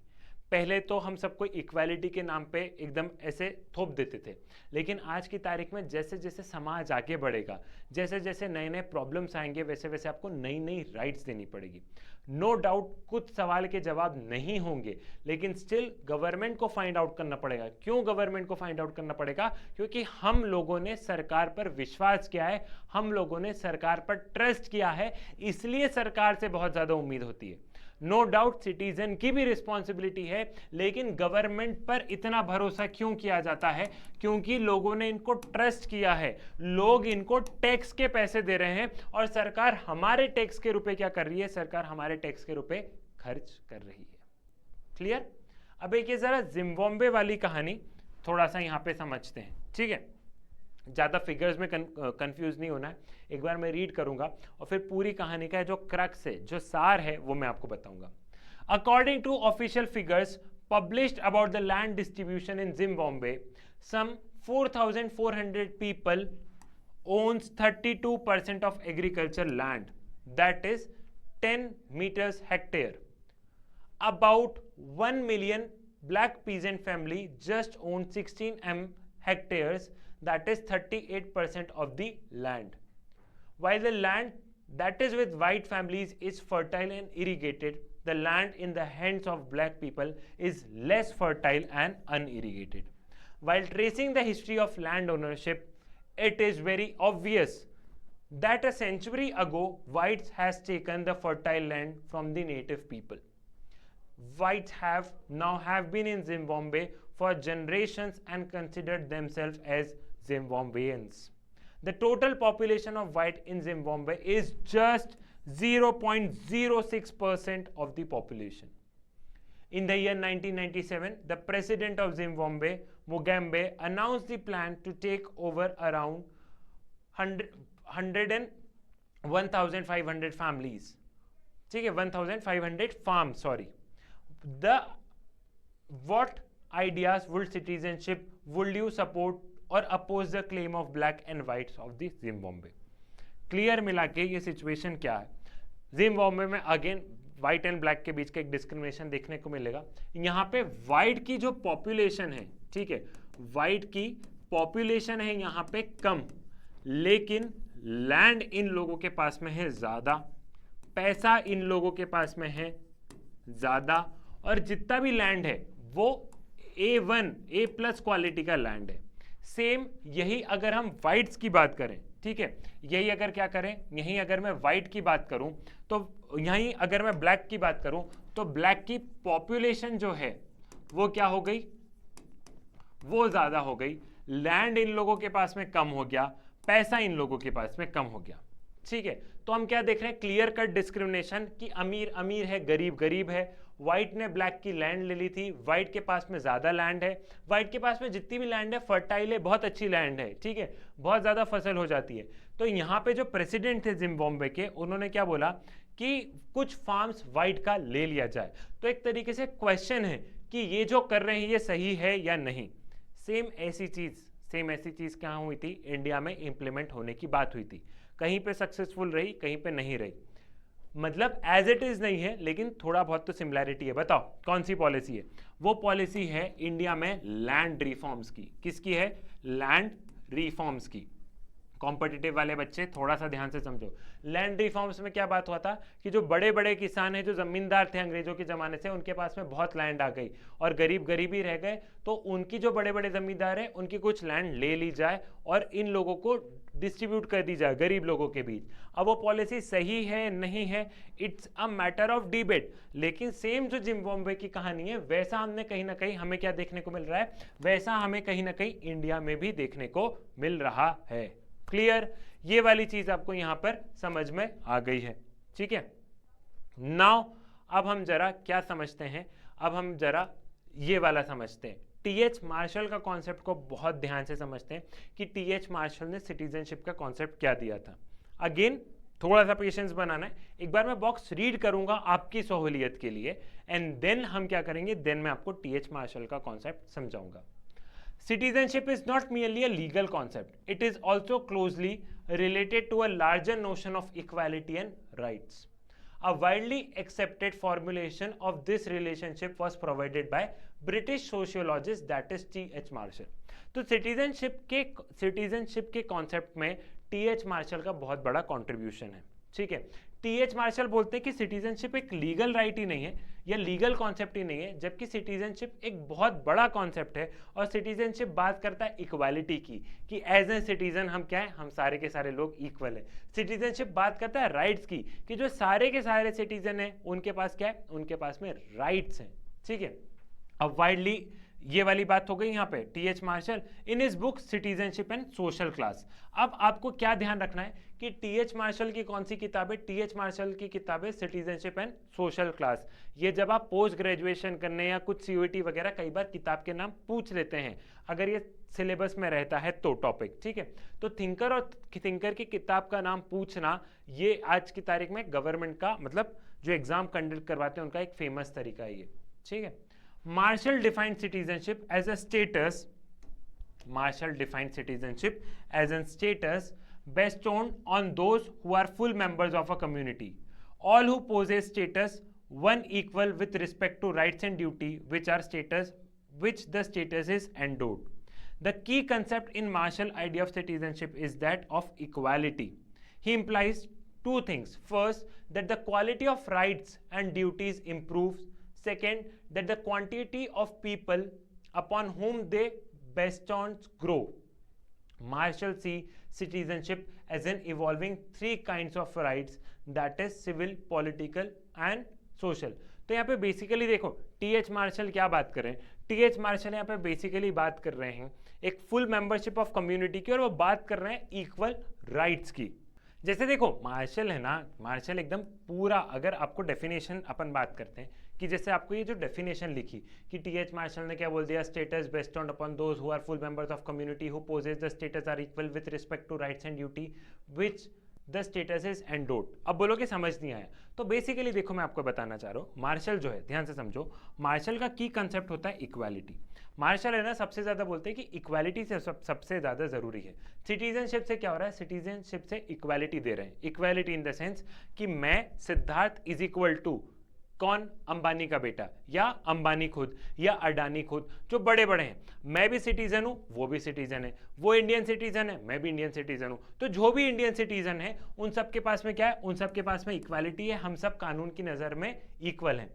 अगर इक्वालिटी है तो हम सबके पास में क्या है, हम सबके पास में हमारे जो राइट्स हैं। ठीक है, first that the quality of given rights and duty improve, जो हमारे पास में राइट्स हैं वो राइट्स भी इक्वल रहेंगे। ठीक है, कि मान लो मेरे पास जो अधिकार हैं वो अंबानी के पास भी है, उनके पास कोई ज़्यादा अधिकार नहीं, मेरे पास भी कोई ज़्यादा अधिकार नहीं है। साथ ही साथ जो हमारी ड्यूटीज़ है, ड्यूटीज़ भी सेम रहेगी। क्या ड्यूटीज़, मान लो मेरी ड्यूटीज़ जो भी मेरे देश के प्रति है कि मैं नेशनल एंथम या नेशनल फ्लैग को रिस्पेक्ट करूँ, तो सेम ड्यूटी उनकी भी है। तो वो बेसिकली मार्शल क्या बोल रहे हैं, मार्शल बोल रहे हैं इक्वालिटी जो है, इक्वालिटी सबसे इंपॉर्टेंट है। फिर मार्शल बोलते हैं, Marshall see citizenship as involving three kinds of right, civil, political and social. Marshall बोलते हैं तीन तरीके के राइट्स होते हैं। ठीक है, जैसे वो बोलते हैं civil rights, protect the individual right to life, liberty and property. Political rights enable individual to participate in the process of governance.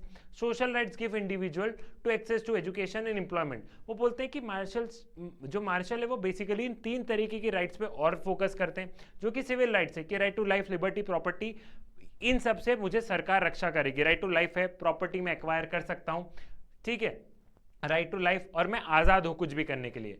फिर पॉलिटिकल राइट्स हम सबके पास में इक्वल है, सबके पास में, मतलब Ambani is equal to Siddharth, हम सब का वोट का वैल्यू एक ही है. Then social rights, access to education, employment, ठीक है.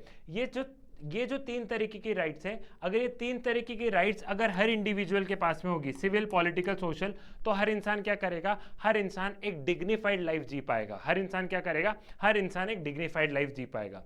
Martial saw social class as a system of inequalities. Citizenship ensure equality by countering the decisive effects of class hierarchy. It thus facilitates the creation of a better integrated and harmonious community. बिल्कुल martial बोलते हैं कि जो social class है उसमें क्या है, उसमें कोई गरीब है, कोई अमीर है, सिस्टम ऑफ इनइक्वालिटी है, कोई अमीर है, कोई गरीब है. लेकिन अगर वो व्यक्ति भी सिटीजन है, फॉर एग्जांपल सिद्धार्थ भी सिटीजन है और अंबानी भी सिटीजन है, तो हमारी ये इनइक्वालिटी एटलीस्ट राइट्स के टर्म में तो नहीं रहेगी, क्योंकि हम दोनों को सेम अमाउंट ऑफ अधिकार रहेंगे. मुझे पता है कि मेरे लिए सुप्रीम कोर्ट उतना ही खड़ा है जितना कि अंबानी के लिए. समझ रहे हो? तो मार्शल बोल रही है जो सिस्टम ऑफ इनइक्वालिटी है वो कहीं ना कहीं, जो क्लास हायरार्की है वो कहीं ना कहीं सिटीजनशिप दे देने से, इक्वल सिटीजनशिप दे देने से ये क्लास हायरार्की हमें नहीं दिखेगी. तो बेसिकली अगर मैं मार्शल का सिटीजनशिप का कॉन्सेप्ट को अगर समराइज करूं तो मार्शल बेसिकली बोलते हैं कि सिटीजनशिप लीगल कंसेप्ट तो है ही कि मुझे भारत की नागरिकता मिल गई ऐसा है, लेकिन वो क्या है, वो एक तरीके से मार्शल फोकस करते हैं कि आपको सिटीजनशिप को इक्वालिटी और राइट से देखना पड़ेगा. इक्वालिटी और राइट से कैसा देखना पड़ेगा, क्योंकि अगर आप इक्वालिटी चाहते हो तो सेम अमाउंट ऑफ राइट्स रहेगी सबके पास में, सेम अमाउंट ऑफ ड्यूटी रहेगी. ठीक है भैया, बहुत बढ़िया. फिर मार्शल बोलते हैं कि 3 तरीके के राइट्स बहुत ज़्यादा ज़रूरी है अगर किसी भी इंसान को डिग्निफाइड लाइफ जीना है. तो डिग्निफाइड लाइफ के लिए 3 तरीके से, सिविल, पॉलिटिकल, सोशल. सिविल में right to life, liberty, property. Political में कि हम पॉलिटिकल अफेयर में पार्टिसिपेट कर सकते हैं. सोशल में एजुकेशनल राइट्स, एम्प्लॉयमेंट के राइट्स हो गए. ठीक है भैया. मार्शल बोलते हैं कि सिस्टम ऑफ इनइक्वालिटीज है, क्लास हायरार्की है, लेकिन अगर आप सभी को सिटीजनशिप दे दोगे तो कहीं ना कहीं वो हायरार्की टूट जाएगी, क्योंकि हम सारे के सारे लोग भारत सरकार के लिए क्या है, इक्वल है. इंडिया के जितने भी इंस्टीट्यूशन है, सुप्रीम कोर्ट वगैरह, इन सब के लिए क्या है, इक्वल है. तो ये था टी.एच. मार्शल का कॉन्सेप्ट, जो कि उनकी किताब सिटीजनशिप एंड सोशल क्लास में दिया गया है. क्लियर? इंपॉर्टेंट है, इसको समझ जाना. ठीक है, इसको थोड़ा सा अच्छे से इस कॉन्सेप्ट को आपको समझ जाना है. आई होप आपको ये क्लियर भी हो गया होगा.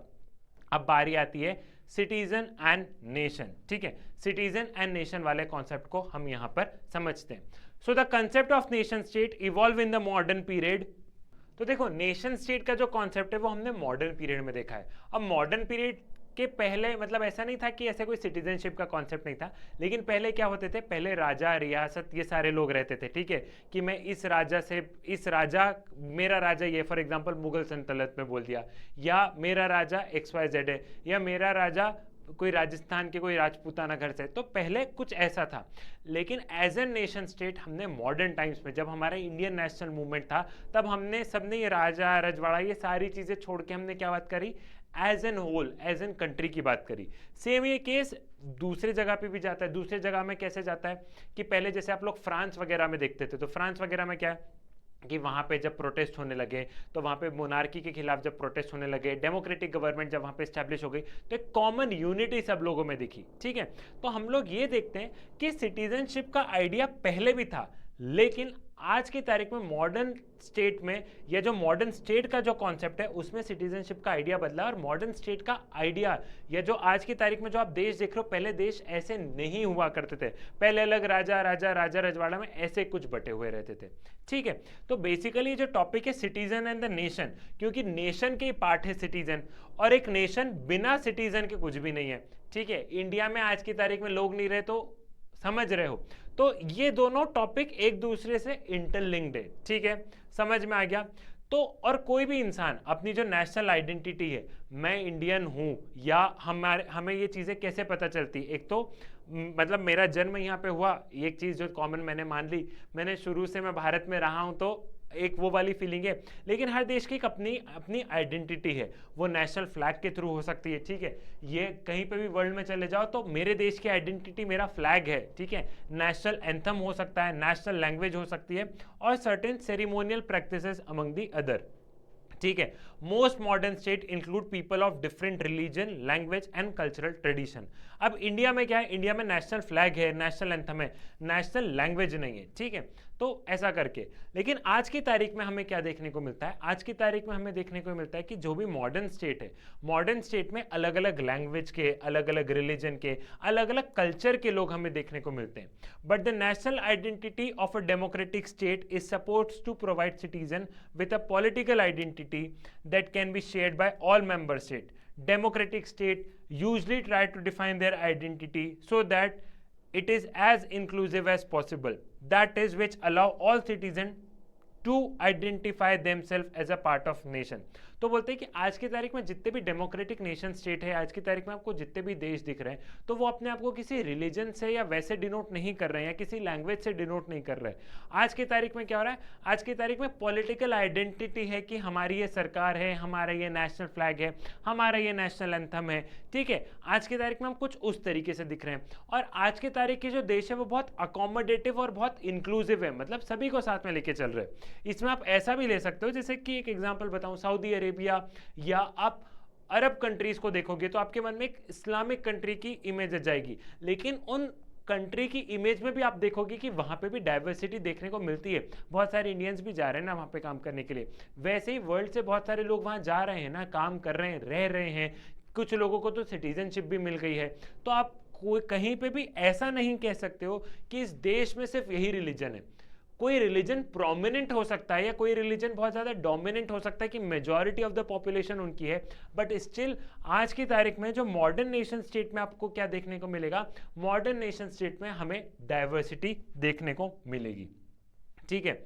और वैसे ही जैसे यूनाइटेड स्टेट्स जो है, यूनाइटेड स्टेट्स क्या होता है, यूनाइटेड स्टेट्स अपने आप में बहुत प्राइड लेता है कि हमारे जगह पे बहुत सारे अलग अलग जगह से लोग आए, फिर यूनाइटेड स्टेट्स बना। और यूनाइटेड स्टेट्स अपने आप को बहुत प्राउडली ऐसा बताता है कि एक ज़माने में बहुत सारे लोग आए, अलग अलग इमिग्रेंट्स थे, और फिर वो देश बना। तो वैसे ही हर स्टेट अपने आप में कहीं ना कहीं क्या कर रहा है, हर स्टेट अपने आप में कहीं ना कहीं एक प्राइड ले रहा है। France for an instance is a country which claim to be both secular and inclusive. जैसे फ्रांस बोल रहा है कि हम सेक्युलर है, सभी रिलीजन के लोग हैं, हम सभी को साथ में लेके चल रहे हैं।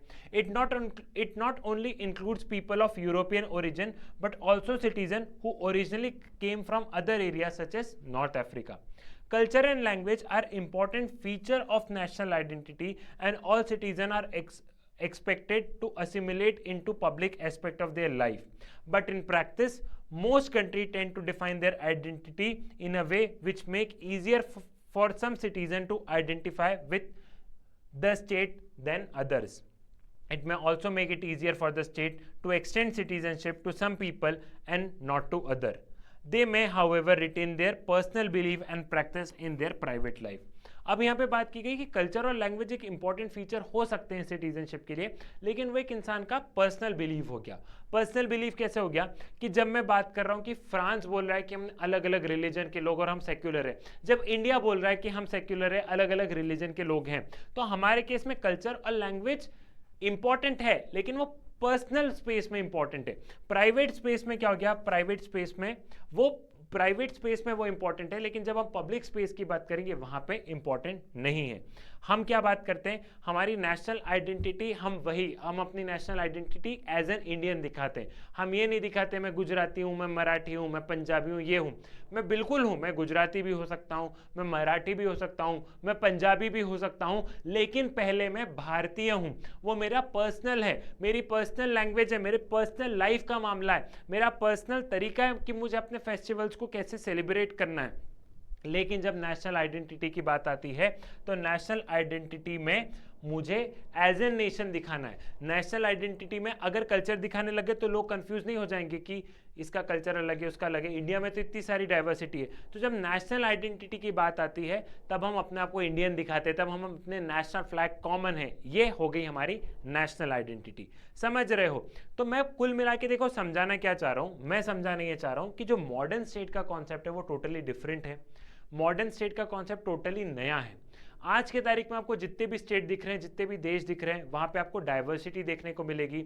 वहाँ पे हम लोग ये देखेंगे कि अलग अलग रिलीजन, अलग अलग कल्चर के लोग हैं, ठीक है। साथ ही साथ हम वहाँ पे देखेंगे कि हर देश का कुछ अपना सिंबल है, नेशनल फ्लैग हो गया, नेशनल एंथम हो गया, ठीक है। कहीं कहीं पे कल्चर और लैंग्वेज एक इंपॉर्टेंट फैक्टर हो सकते हैं किसी देश को रिप्रेजेंट करने के लिए, लेकिन जब हम बात कर रहे हैं डाइवर्सिटी की तो कहीं कहीं पे कल्चर और लैंग्वेज प्राइवेट अफेयर हो जाता है। जैसे कि इंडिया का केस ले लो कि हमारा कल्चर और हमारी लैंग्वेज एक हमारा पर्सनल मैटर हो गया।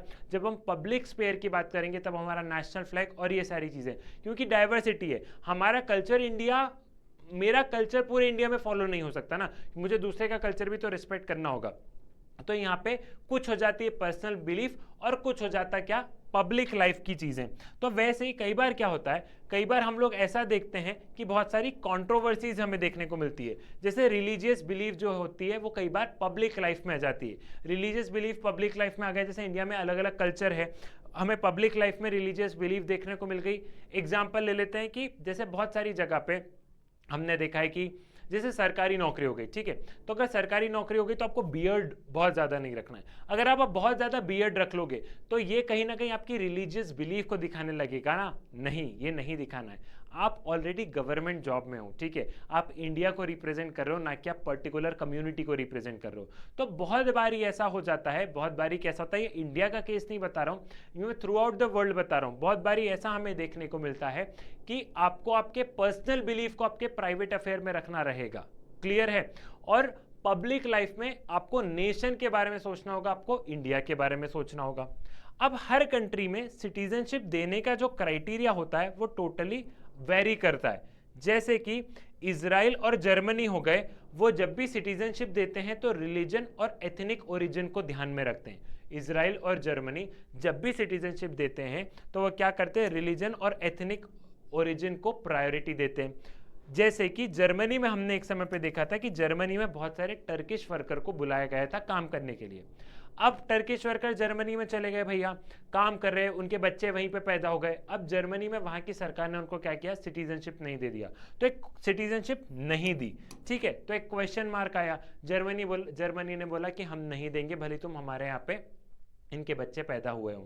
तो मैं यहाँ पे कुल मिला के मैं आपको ये बताना चाह रहा हूँ कि जो सिटीजनशिप का जो क्राइटेरिया है वो कंट्री टू कंट्री वेरी करेगा। इंडिया में जो सिटीजनशिप का क्राइटेरिया देने का क्राइटेरिया वो वेरी करेगा किससे, पाकिस्तान से, पाकिस्तान का वेरी करेगा किससे, यूएसए से, यूएसए का वेरी करेगा किससे, यूनाइटेड किंगडम से। तो हर स्टेट में, हर राज्य में सिटीजनशिप का कॉन्सेप्ट क्या है, सिटीजनशिप का कॉन्सेप्ट वेरी करता है। कहीं पे रिलीजन, एथनिक ग्रुप को प्रायोरिटी दी जाती है। तो जैसे आप लोग देखोगे कि यूनाइटेड किंगडम में, होमवर्क है, यूनाइटेड किंगडम में आपको सिटीजनशिप मिल सकती है अगर आप एक अच्छा खासा अमाउंट उनकी इकोनॉमी में क्या करो, इन्वेस्ट कर दो तो, ठीक है। ये ब्रिटेन का बता रहा हूं। तो हर कंट्री डिफरेंट कर रही है ना।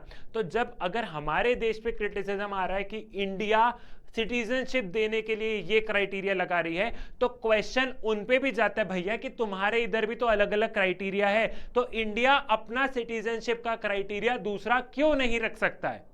समझ रहे हो, मैं करंट से लिंक करवाने की कोशिश कर रहा हूं। मैं ये नहीं बोल रहा हूं कि हमारा सिस्टम सही है या गलत है, मैं बस तुमको लिंक करवाने की कोशिश कर रहा हूं कि अगर कभी क्रिटिसिज्म सुनो तो यूनिफॉर्म पॉलिसी है क्या पूरे वर्ल्ड में सिटीजनशिप देने की, नहीं ना। हर कंट्री अपने अपने हिसाब से दे रही ना, हर कंट्री का अपना अपना क्राइटेरिया है। तो सेम वैसा ही इंडिया का भी अपना क्राइटेरिया हो सकता है। Clear, this is still being debated, ठीक है। There are only few examples of the kinds of restriction which may be placed on citizenship even in democratic country which pride themselves to be inclusive. India define itself as secular, democratic and nation state. Basically यहाँ पे Germany की बात हो रही है कि Germany जब citizenship नहीं दे रहा था टर्किश वर्कर को, तो वो अभी तक डिबेटेड है, ठीक है, लेकिन वो उस कंट्री के ऊपर है, ठीक है। तो इंडिया अपने आप को क्या कर रहा है, India define itself as a secular democratic nation state. The movement of independence was a broad base of one and deliberate attempts were made to bind together of people of different religion and cultures, ठीक है। तो हम क्या देख रहे हैं कि India अपने आप को सेक्युलर बता रहा है। हमारे इंडियन नेशनल मूवमेंट ने क्या किया है, इंडियन नेशनल मूवमेंट ने तमाम तरीके के लोग को जोड़ दिया है, अलग अलग रिलीजन के लोगों को जोड़ा है, चाहे वो विमेन हो, चाहे वो शेड्यूल कास्ट से बिलोंग कर रहा हो, चाहे वो शेड्यूल ट्राइब से बिलोंग कर रहा हो, हम सब ने सभी को नागरिकता दी है। हम सब ने क्या किया है, हम सब ने सभी को नागरिकता दी है, ठीक है। It is also attempted to find a place for different languages, religion, practices found in different parts of country. हमारी जो रिपब्लिक डे की परेड होती है दिल्ली में, वो अलग अलग, वो क्या करेगी, वो अलग अलग स्टेट्स को दर्शाएगी, उसमें अलग अलग कल्चर वहां पे देखेंगे। तो इंडिया अपने आप में बहुत प्राइड महसूस करता है और आपको भी बहुत प्राउड होना चाहिए कि हमने सभी को सिटीजनशिप दी है। लेकिन हमने रिलीजन, कल्चर, ये सब आपका प्राइवेट स्पेयर है, आप पहले भारतीय हो, फिर बाद में सारी चीजें, ठीक है। और हम ऐसा नहीं है कि हम किसी के कल्चर या किसी के रिलीजन के डिसरिस्पेक्ट कर रहे हैं। मैं बता रहा हूं ना, जैसे रिपब्लिक डे की परेड में क्या हो रहा है, हम अपने कल्चर्स दिखा रहे हैं कि वी हैव डाइवर्सिटी, और हमने इतने डाइवर्स लोगों को इस देश में सिटीजनशिप मिली है। The provision about citizenship in the constitution can be found in part 2 and in subsequent laws passed by the parliament. हमारे सिटीजनशिप के बारे में, इंडिया में सिटीजनशिप कैसे मिलती है, ये हमारे कॉन्स्टिट्यूशन के पार्ट 2 में मेंशन है। कहाँ पे मेंशन है, पार्ट 2 में मेंशन है कि भारत की नागरिकता कहाँ से मिलेगी, और फिर पार्लियामेंट ने जो कानून बनाए हैं उसके द्वारा। In India a citizenship can be acquired by birth, descent, registration, naturalization और inclusion of territory. Birth by birth, ठीक है, डिसेंट अगर किसी की फैमिली ओरिजिन इंडिया की है तो, ठीक है, रजिस्ट्रेशन प्रॉपर प्रोसीजर के थ्रू, नेचुरलाइजेशन की कोई फॉरेनर्स है लेकिन उन्होंने क्या किया है, उन्होंने अप्लाई किया है, फिर इंडियन गवर्नमेंट देखेगी देना या नहीं देना है, और inclusion of territory. Inclusion of territory मतलब क्या है कि आज की तारीख में मान लो युद्ध हो जाए, किसका युद्ध हो जाए, हमारा युद्ध हो गया बांग्लादेश से या पाकिस्तान से कर लो, ठीक है, या बांग्लादेश से कर लो, तो चलो बांग्लादेश से युद्ध किया, तो हमने क्या किया, हमने बांग्लादेश को अपने अंदर, मतलब इंडिया ने एक्वायर कर लिया, तो बांग्लादेश के जितने भी लोग हैं वो इंडियन कहलाएंगे, इंक्लूजन ऑफ टेरिटरी। हम उनको ऐसा नहीं बोलेंगे तुम निकलो। वैसे ही अगर हमने क्या किया, अगर हमारा युद्ध पाकिस्तान के साथ हुआ, ठीक है, और पाकिस्तान को हमने एक्वायर कर लिया, पूरा का पूरा पाकिस्तान इंडिया का पार्ट हो गया, तो पाकिस्तान के जितने भी लोग रहेंगे वो इंडियन सिटीजन हो जाएंगे, क्योंकि इंक्लूजन ऑफ टेरिटरी यहाँ पे लिखा है, ठीक है। तुम क्या बोल रहे हो, पाकिस्तान तो अपना बच्चा है ही ना, ठीक है, ये वाली चीज क्लियर हो गई, ठीक है। फिर साथ ही साथ में यहाँ पे देखो, हमारी जो गवर्नमेंट है वो क्या करती है, वो डिस्क्रिमिनेट नहीं करती है, किसके बेसिस पे, या पढ़ के आयो, there is also provision that state should not discriminate against citizens on the grounds only of religion, race, caste, sex, place of birth और एनी ऑफ देम।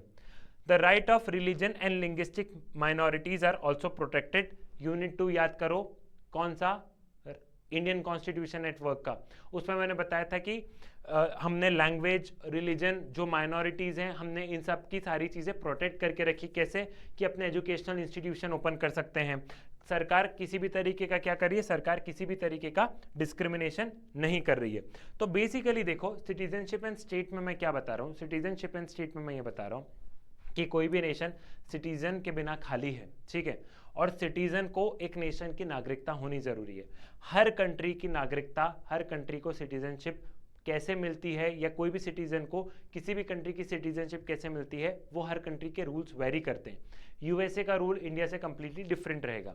आज की तारीख में सभी कंट्री ये बताती कि हम इंक्लूसिव हैं, हम सभी को साथ में लेके चल रहे हैं, हम सभी को नागरिकता दे रहे हैं, और हर कंट्री का अलग अलग क्राइटेरिया है। जैसा कि मैंने आपको जर्मनी और इजराइल का बताया कि जर्मनी और इजराइल क्या करते हैं, सिटीजनशिप देने से पहले रिलीजन और एथनिक ओरिजिन देखते हैं। जैसा कि जर्मनी में टर्किश वर्कर को वो सिटीजनशिप नहीं दे रहे थे, कि वो केस आया। साथ ही साथ ये बताया गया है कि हम एज एन इंडिविजुअल, हमारा कोई ना कोई रिलीजन बिलीफ होगा, रिलीजियस बिलीफ होगा, हमारा कुछ ना कुछ कल्चर होगा। तो जो रिलीजन और जो कल्चर है वो हमारा प्राइवेट, ठीक है, प्राइवेट मैटर है, ठीक है। जब हम पब्लिक लाइफ में जाते हैं तो पब्लिक लाइफ में रिलीजन या कल्चर नहीं आना चाहिए। पब्लिक लाइफ में वी ऑल आर इंडियंस, ठीक है, हम इंडियंस हैं। आपको जैसा आपका कल्चर रिलीजन बनाना है, सरकार ने इतना सारा प्रोटेक्शन दिया ना, डिस्क्रिमिनेशन नहीं कर रहे हैं, सरकार आपकी लैंग्वेज को प्रोटेक्ट कर रही है, सरकार डिस्क्रिमिनेशन नहीं करी तुम्हारे साथ में, लेकिन वो तुम्हारा प्राइवेट मैटर है। अब बहुत बार क्या होता है, ये रिलीजन और इन सब के चलते बहुत सारे कॉन्फ्लिक्ट होते हैं, लेकिन हमें एक चीज को समझनी होगी कि पहले नेशन है फिर बाकी सारी चीजें। क्लियर?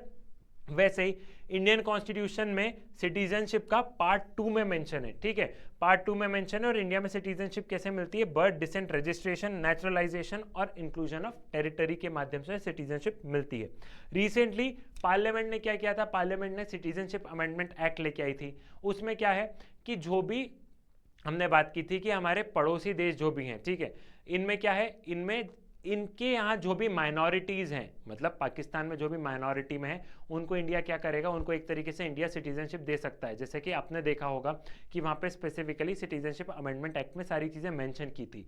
तो वो पार्लियामेंट के पास में पूरा अधिकार है। क्यों? क्योंकि हर कंट्री के अपने अपने रूल है ना, हर कंट्री के अपने अपने रूल हैं। इंडिया भी अपना रूल बना सकता है कि हम इनको सिटीजनशिप दे रहे हैं। इंडिया ये थोड़ी ना बोल रहा है कि इंडिया के अंदर जो लोग हैं हम उनकी सिटीजनशिप छीन लेंगे। इंडिया ने ये नहीं बोला है। एक चीज बताओ, इंडिया ने कहीं पे भी ये नहीं बोला है कि फॉर एग्जांपल ये इंसान है, ये भारत का नागरिक है, तो मैं इसकी सिटीजनशिप ले रहा हूं। इंडिया ये बोल रहा है कि जब हम नागरिकता देंगे, जब हम किसी को सिटीजनशिप देंगे, तो ये क्राइटेरिया हम देखेंगे, अगर वो नेबरिंग कंट्री से है तो। बाकी अगर कोई इंसान ऑलरेडी सिटीजन है तो हम उसको नहीं छेड़ रहे। क्लियर है? मैं अगेन जस्टिफाई नहीं कर रहा हूं पार्लियामेंट के एक्ट को, मैं बस आपको करंट से लिंक करवा रहा हूं कि हर कंट्री का वेरी कर सकता है और वो अधिकार है। Clear? This was all about citizen and nation. अब बारी कौन सी आती है? अब बारी आती है नए टॉपिक को समझने की, जो कि है यूनिवर्सल सिटीजनशिप। अब जो बच्चे हैं ना, वो बच्चे यूनिवर्सल सिटीजनशिप और ग्लोबल सिटीजनशिप में कॉन्सेप्ट हो जाते हैं। यूनिवर्सल, ग्लोबल, ठीक है।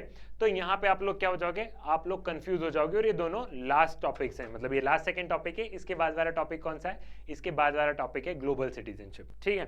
तो सबसे पहले देखो, मैं आपको यूनिवर्सल सिटीजनशिप का मतलब बता देता हूँ।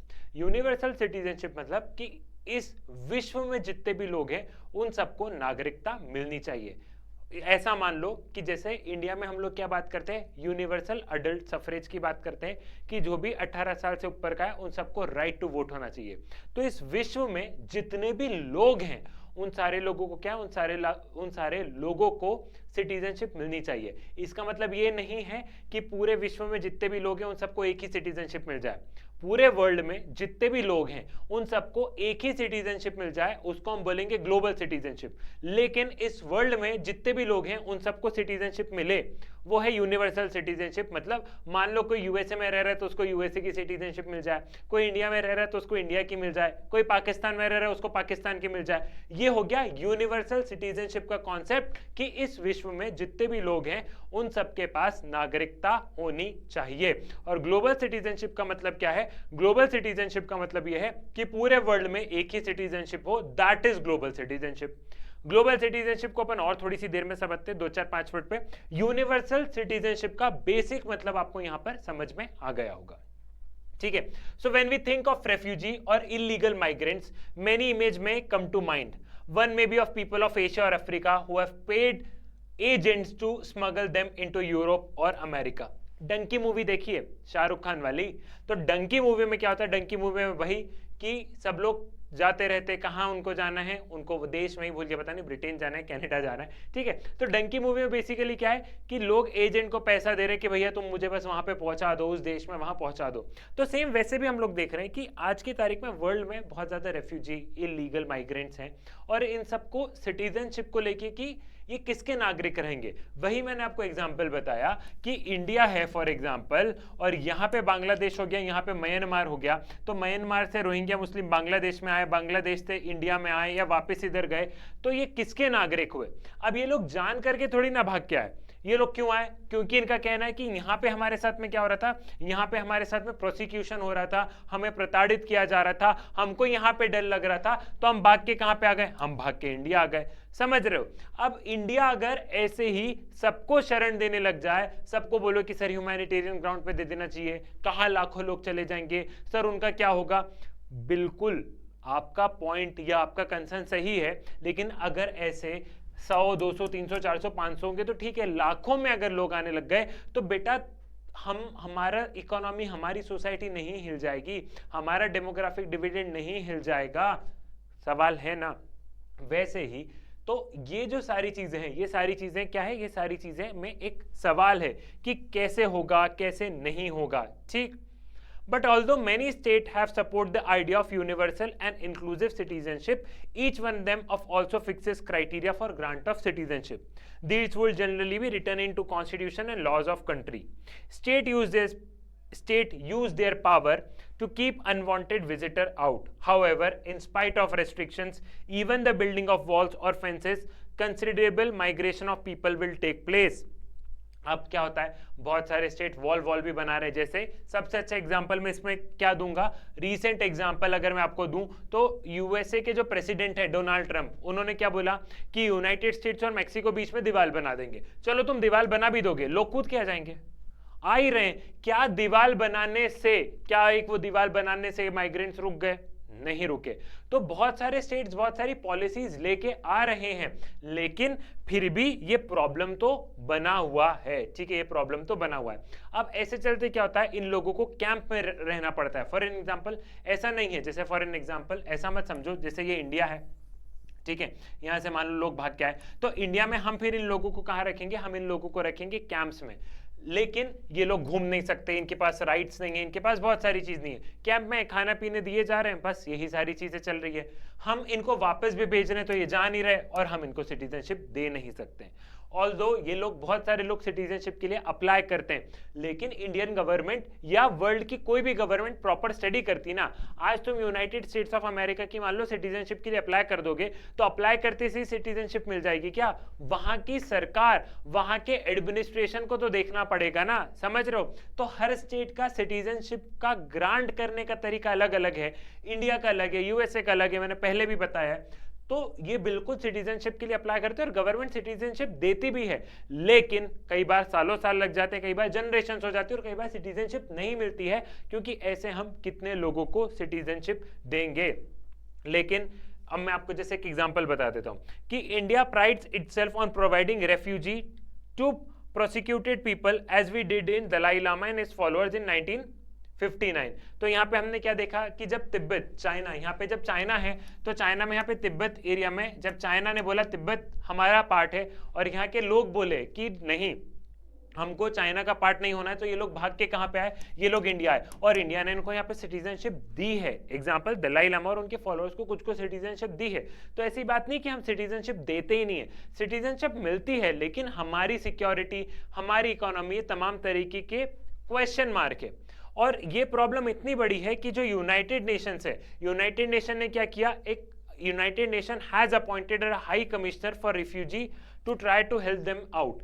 तो जो यूनाइटेड नेशन ऑर्गेनाइजेशन है, उन्होंने अलग से एक हाई कमिश्नर स्टैब्लिश किया, जो कि ये रेफ्यूजी और इन सब की राइट्स और इन सबको लेके क्या करते हैं, स्टडी करते हैं और इन सब के बारे में बात करते हैं, और कहीं ना कहीं क्या करते हैं, कहीं ना कहीं सोल्यूशन के तरफ बढ़ते हैं। फिर यहाँ पे वही वाली बात है, entry of people from neighbouring country has taken place all along the borders of Indian state and process continue.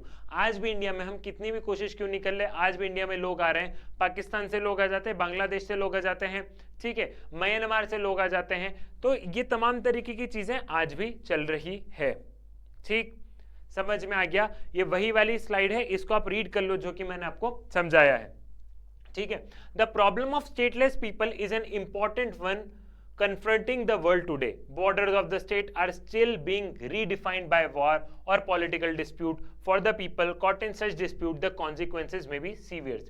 आज के, और ये जो लोग हैं, जैसे कि जो भाग के आ रहे हैं, फॉर एग्जांपल कि लोग अगर यहाँ पे आए हैं, तो ये क्या होगा, ये स्टेटलेस पीपल हो गए, क्योंकि इनको इंडिया भी स्वीकार नहीं कर रहा है अगर इंडिया में आए तो, और वो कंट्री भी स्वीकार नहीं कर रही है। ऑल्दो हमने रहने के लिए कैंप वगैरह दिए, लेकिन क्या हुआ, लेकिन हम स्वीकार नहीं कर रहे ना।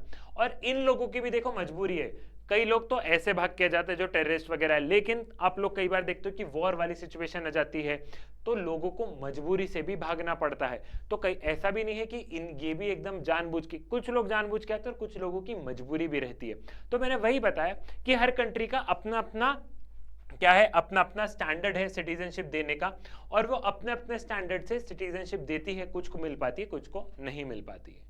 अब एक कॉन्सेप्ट आता है जो कि क्या है, जो कि है global citizenship. Now consider the following statement. अपन कुछ स्टेटमेंट को पढ़ते हैं और फिर इन स्टेटमेंट से आप क्या समझते हो अपन उसके बारे में बात करते हैं।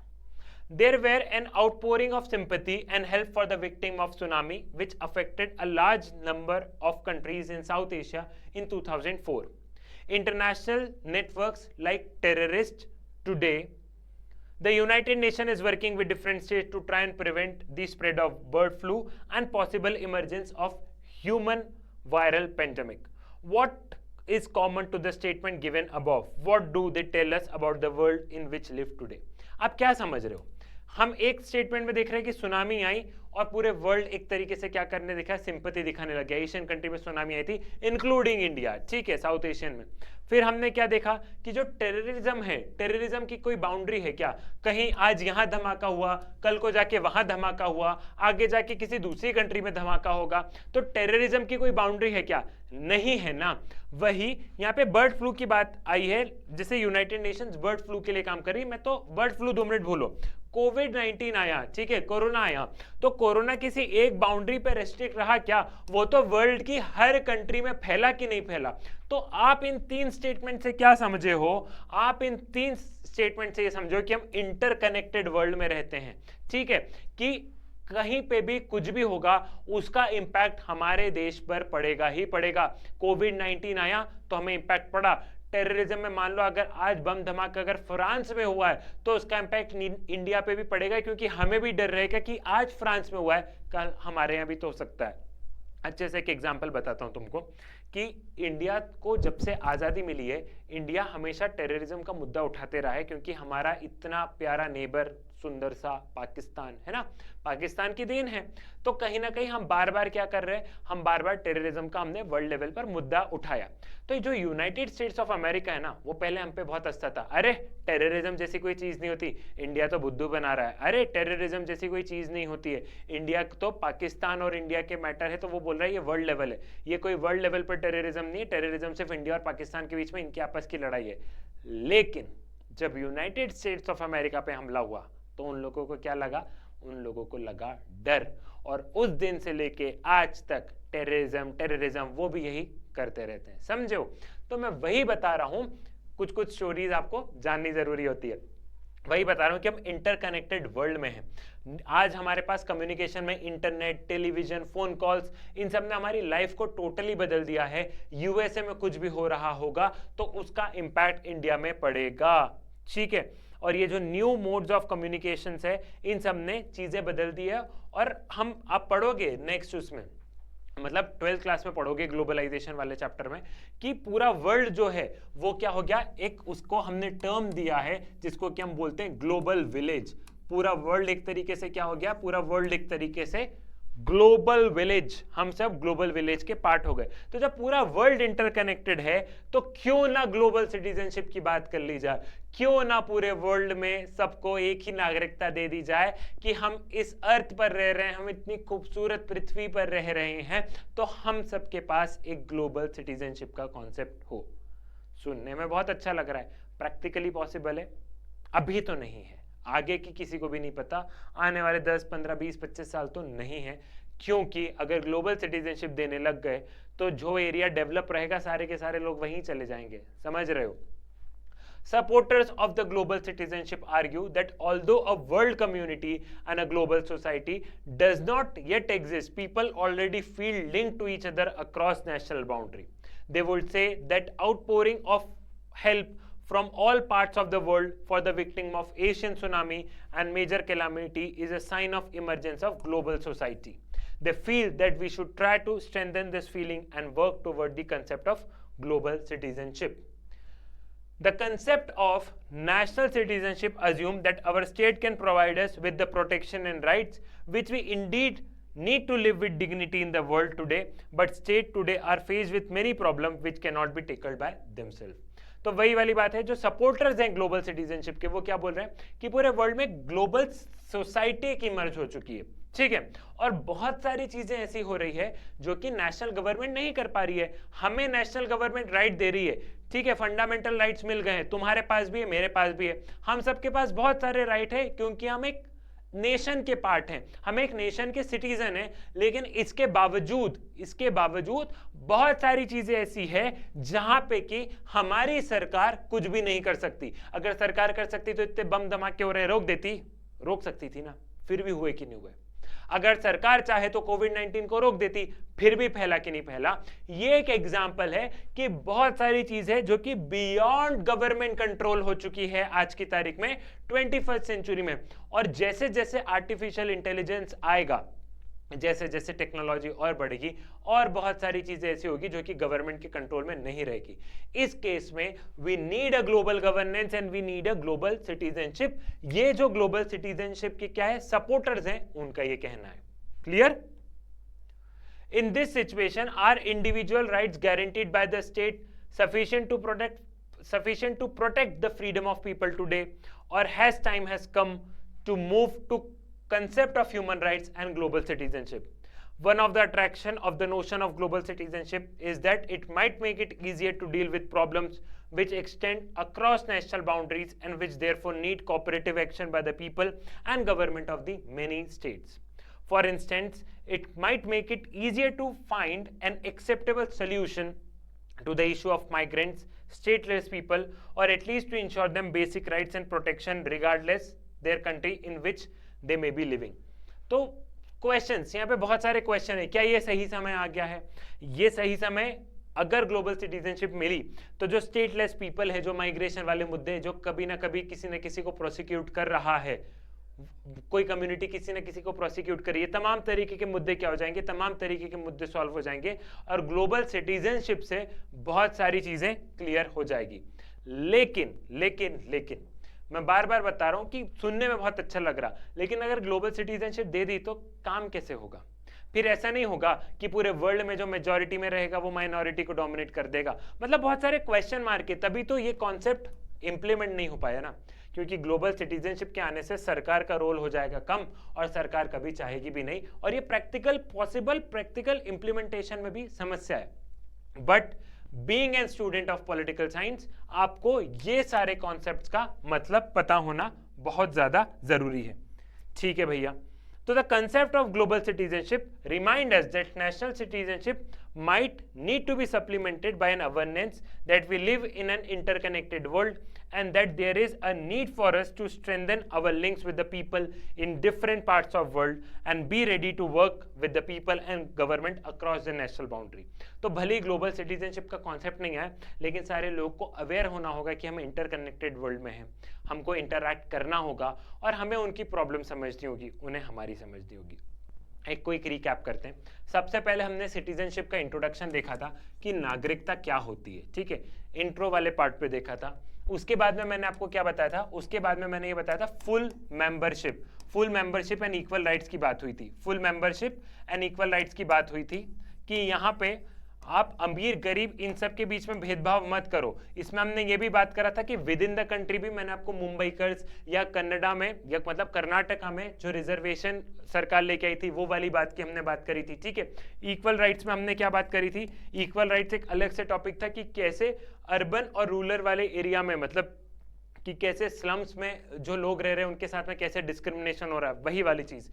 फिर मैंने इसको ग्लोबल लेवल पे तुम लोगों को समझाया था। क्या समझाया था ग्लोबल लेवल पे कि भैया ऐसे अगर इंडिया के लोग जाके यूएसए में काम करेंगे और उनके साथ एक्सप्लॉयटेशन होगा तो बुरा लगेगा कि नहीं लगेगा, ये वाली चीज पे बात की थी। फिर हमने किस पे बात की थी, हमने बहुत सारे थिंकर को समझा था। मैंने मार्टिन लूथर किंग के कॉन्सेप्ट को बताया था कि कैसे उन्होंने ब्लैक्स के लिए बात करी। फिर इसके बाद में हमने किस बारे में बात की थी, हमने टीएच मार्शल के सिटीजनशिप के कॉन्सेप्ट के बारे में बात करी, जिसमें कि उन्होंने इक्वालिटी पे सबसे ज्यादा फोकस किया कि अगर सिटीजनशिप इन इक्वालिटी इंश्योर करता है और इक्वालिटी से हम सबको सेम अमाउंट ऑफ राइट और सेम हमारी वैसे ड्यूटीज रहेंगी। क्लियर है। इसके बाद में हमने किसके बारे में बात की थी, हमने नेशन एंड सिटीजन के बारे में बात करी थी, जिसमें कि हमने बताया था कि आज के जो मॉडर्न स्टेट है, मॉडर्न स्टेट कंप्लीटली डिफरेंट है। आज के स्टेट्स जो हैं, आज के नेशन जो है, उसमें हम लोग डाइवर्सिटी देखते हैं, और वो जो डाइवर्सिटी है उसमें अलग अलग कल्चर, अलग अलग लैंग्वेज, अलग अलग रिलीजन के लोग रहते हैं, फिर भी कौन सी चीज सबको बांध के रखी है, नेशनल फ्लैग। हमारी नेशनल आइडेंटिटी क्या होगी, हमारे नेशनल फ्लैग होंगे, हमारा नेशनल एंथम होगा, ठीक है। इस वाले मुद्दे पे हमने ये वाली बात की थी। फिर हमने बात की है यूनिवर्सल सिटीजनशिप, और यूनिवर्सल सिटीजनशिप और ग्लोबल सिटीजनशिप का डिफरेंस मैंने जस्ट अभी आपको बताया है कि यूनिवर्सल सिटीजनशिप मतलब ये हो गया कि पूरे वर्ल्ड में सबको सिटीजनशिप मिले, और ग्लोबल सिटीजनशिप का मतलब ये हो गया कि एंटायर वर्ल्ड में जितने भी लोग रह रहे हैं उन सबके पास एक ही सिटीजनशिप हो, that is global citizenship. Global citizenship का कॉन्सेप्ट बहुत ज्यादा आइडियलिस्टिक है, लेकिन आज की तारीख में बहुत ही ज्यादा ट्रेंडिंग चल रहा है। मैंने आपको एक बार जिम्बाब्वे की भी कहानी बताई कि जिम्बाब्वे में कैसे ब्लैक और व्हाइट के बीच में डिस्क्रिमिनेशन हो रहा है, एक चीज हमने वो भी देखी। तो ये हमने तमाम तरीके के मुद्दे सिटीजनशिप वाले चैप्टर में पढ़े, और मैंने आपको बहुत सारे एग्जांपल्स भी बताए। आई होप आपको सारे कॉन्सेप्ट क्लियर हो गए होंगे। मजे आए हो तो कॉमेंट सेक्शन में जरूर बताना। वीडियो देख रहे हो 1 मिनट लगेगा, मुझे भी अच्छा लगेगा आप कॉमेंट्स करोगे तो कि हाँ सर बढ़िया है, मजे आए, ठीक है, तो और लेक्चर बनाने में एनर्जी आ जाएगी। तो पहले भी कहा था, अभी भी कहता हूं, क्या कहता हूं, चाणक्य नीति से लेके राजनीति तक तुम्हें जो चाहिए सब कुछ है मेरे पास। तो बने रहो सिद्धार्थ पटेल के साथ में। मुलाकात होगी आपसे नेक्स्ट वीडियो में नए वन शॉट रिवीजन के साथ। तब तक के लिए धन्यवाद।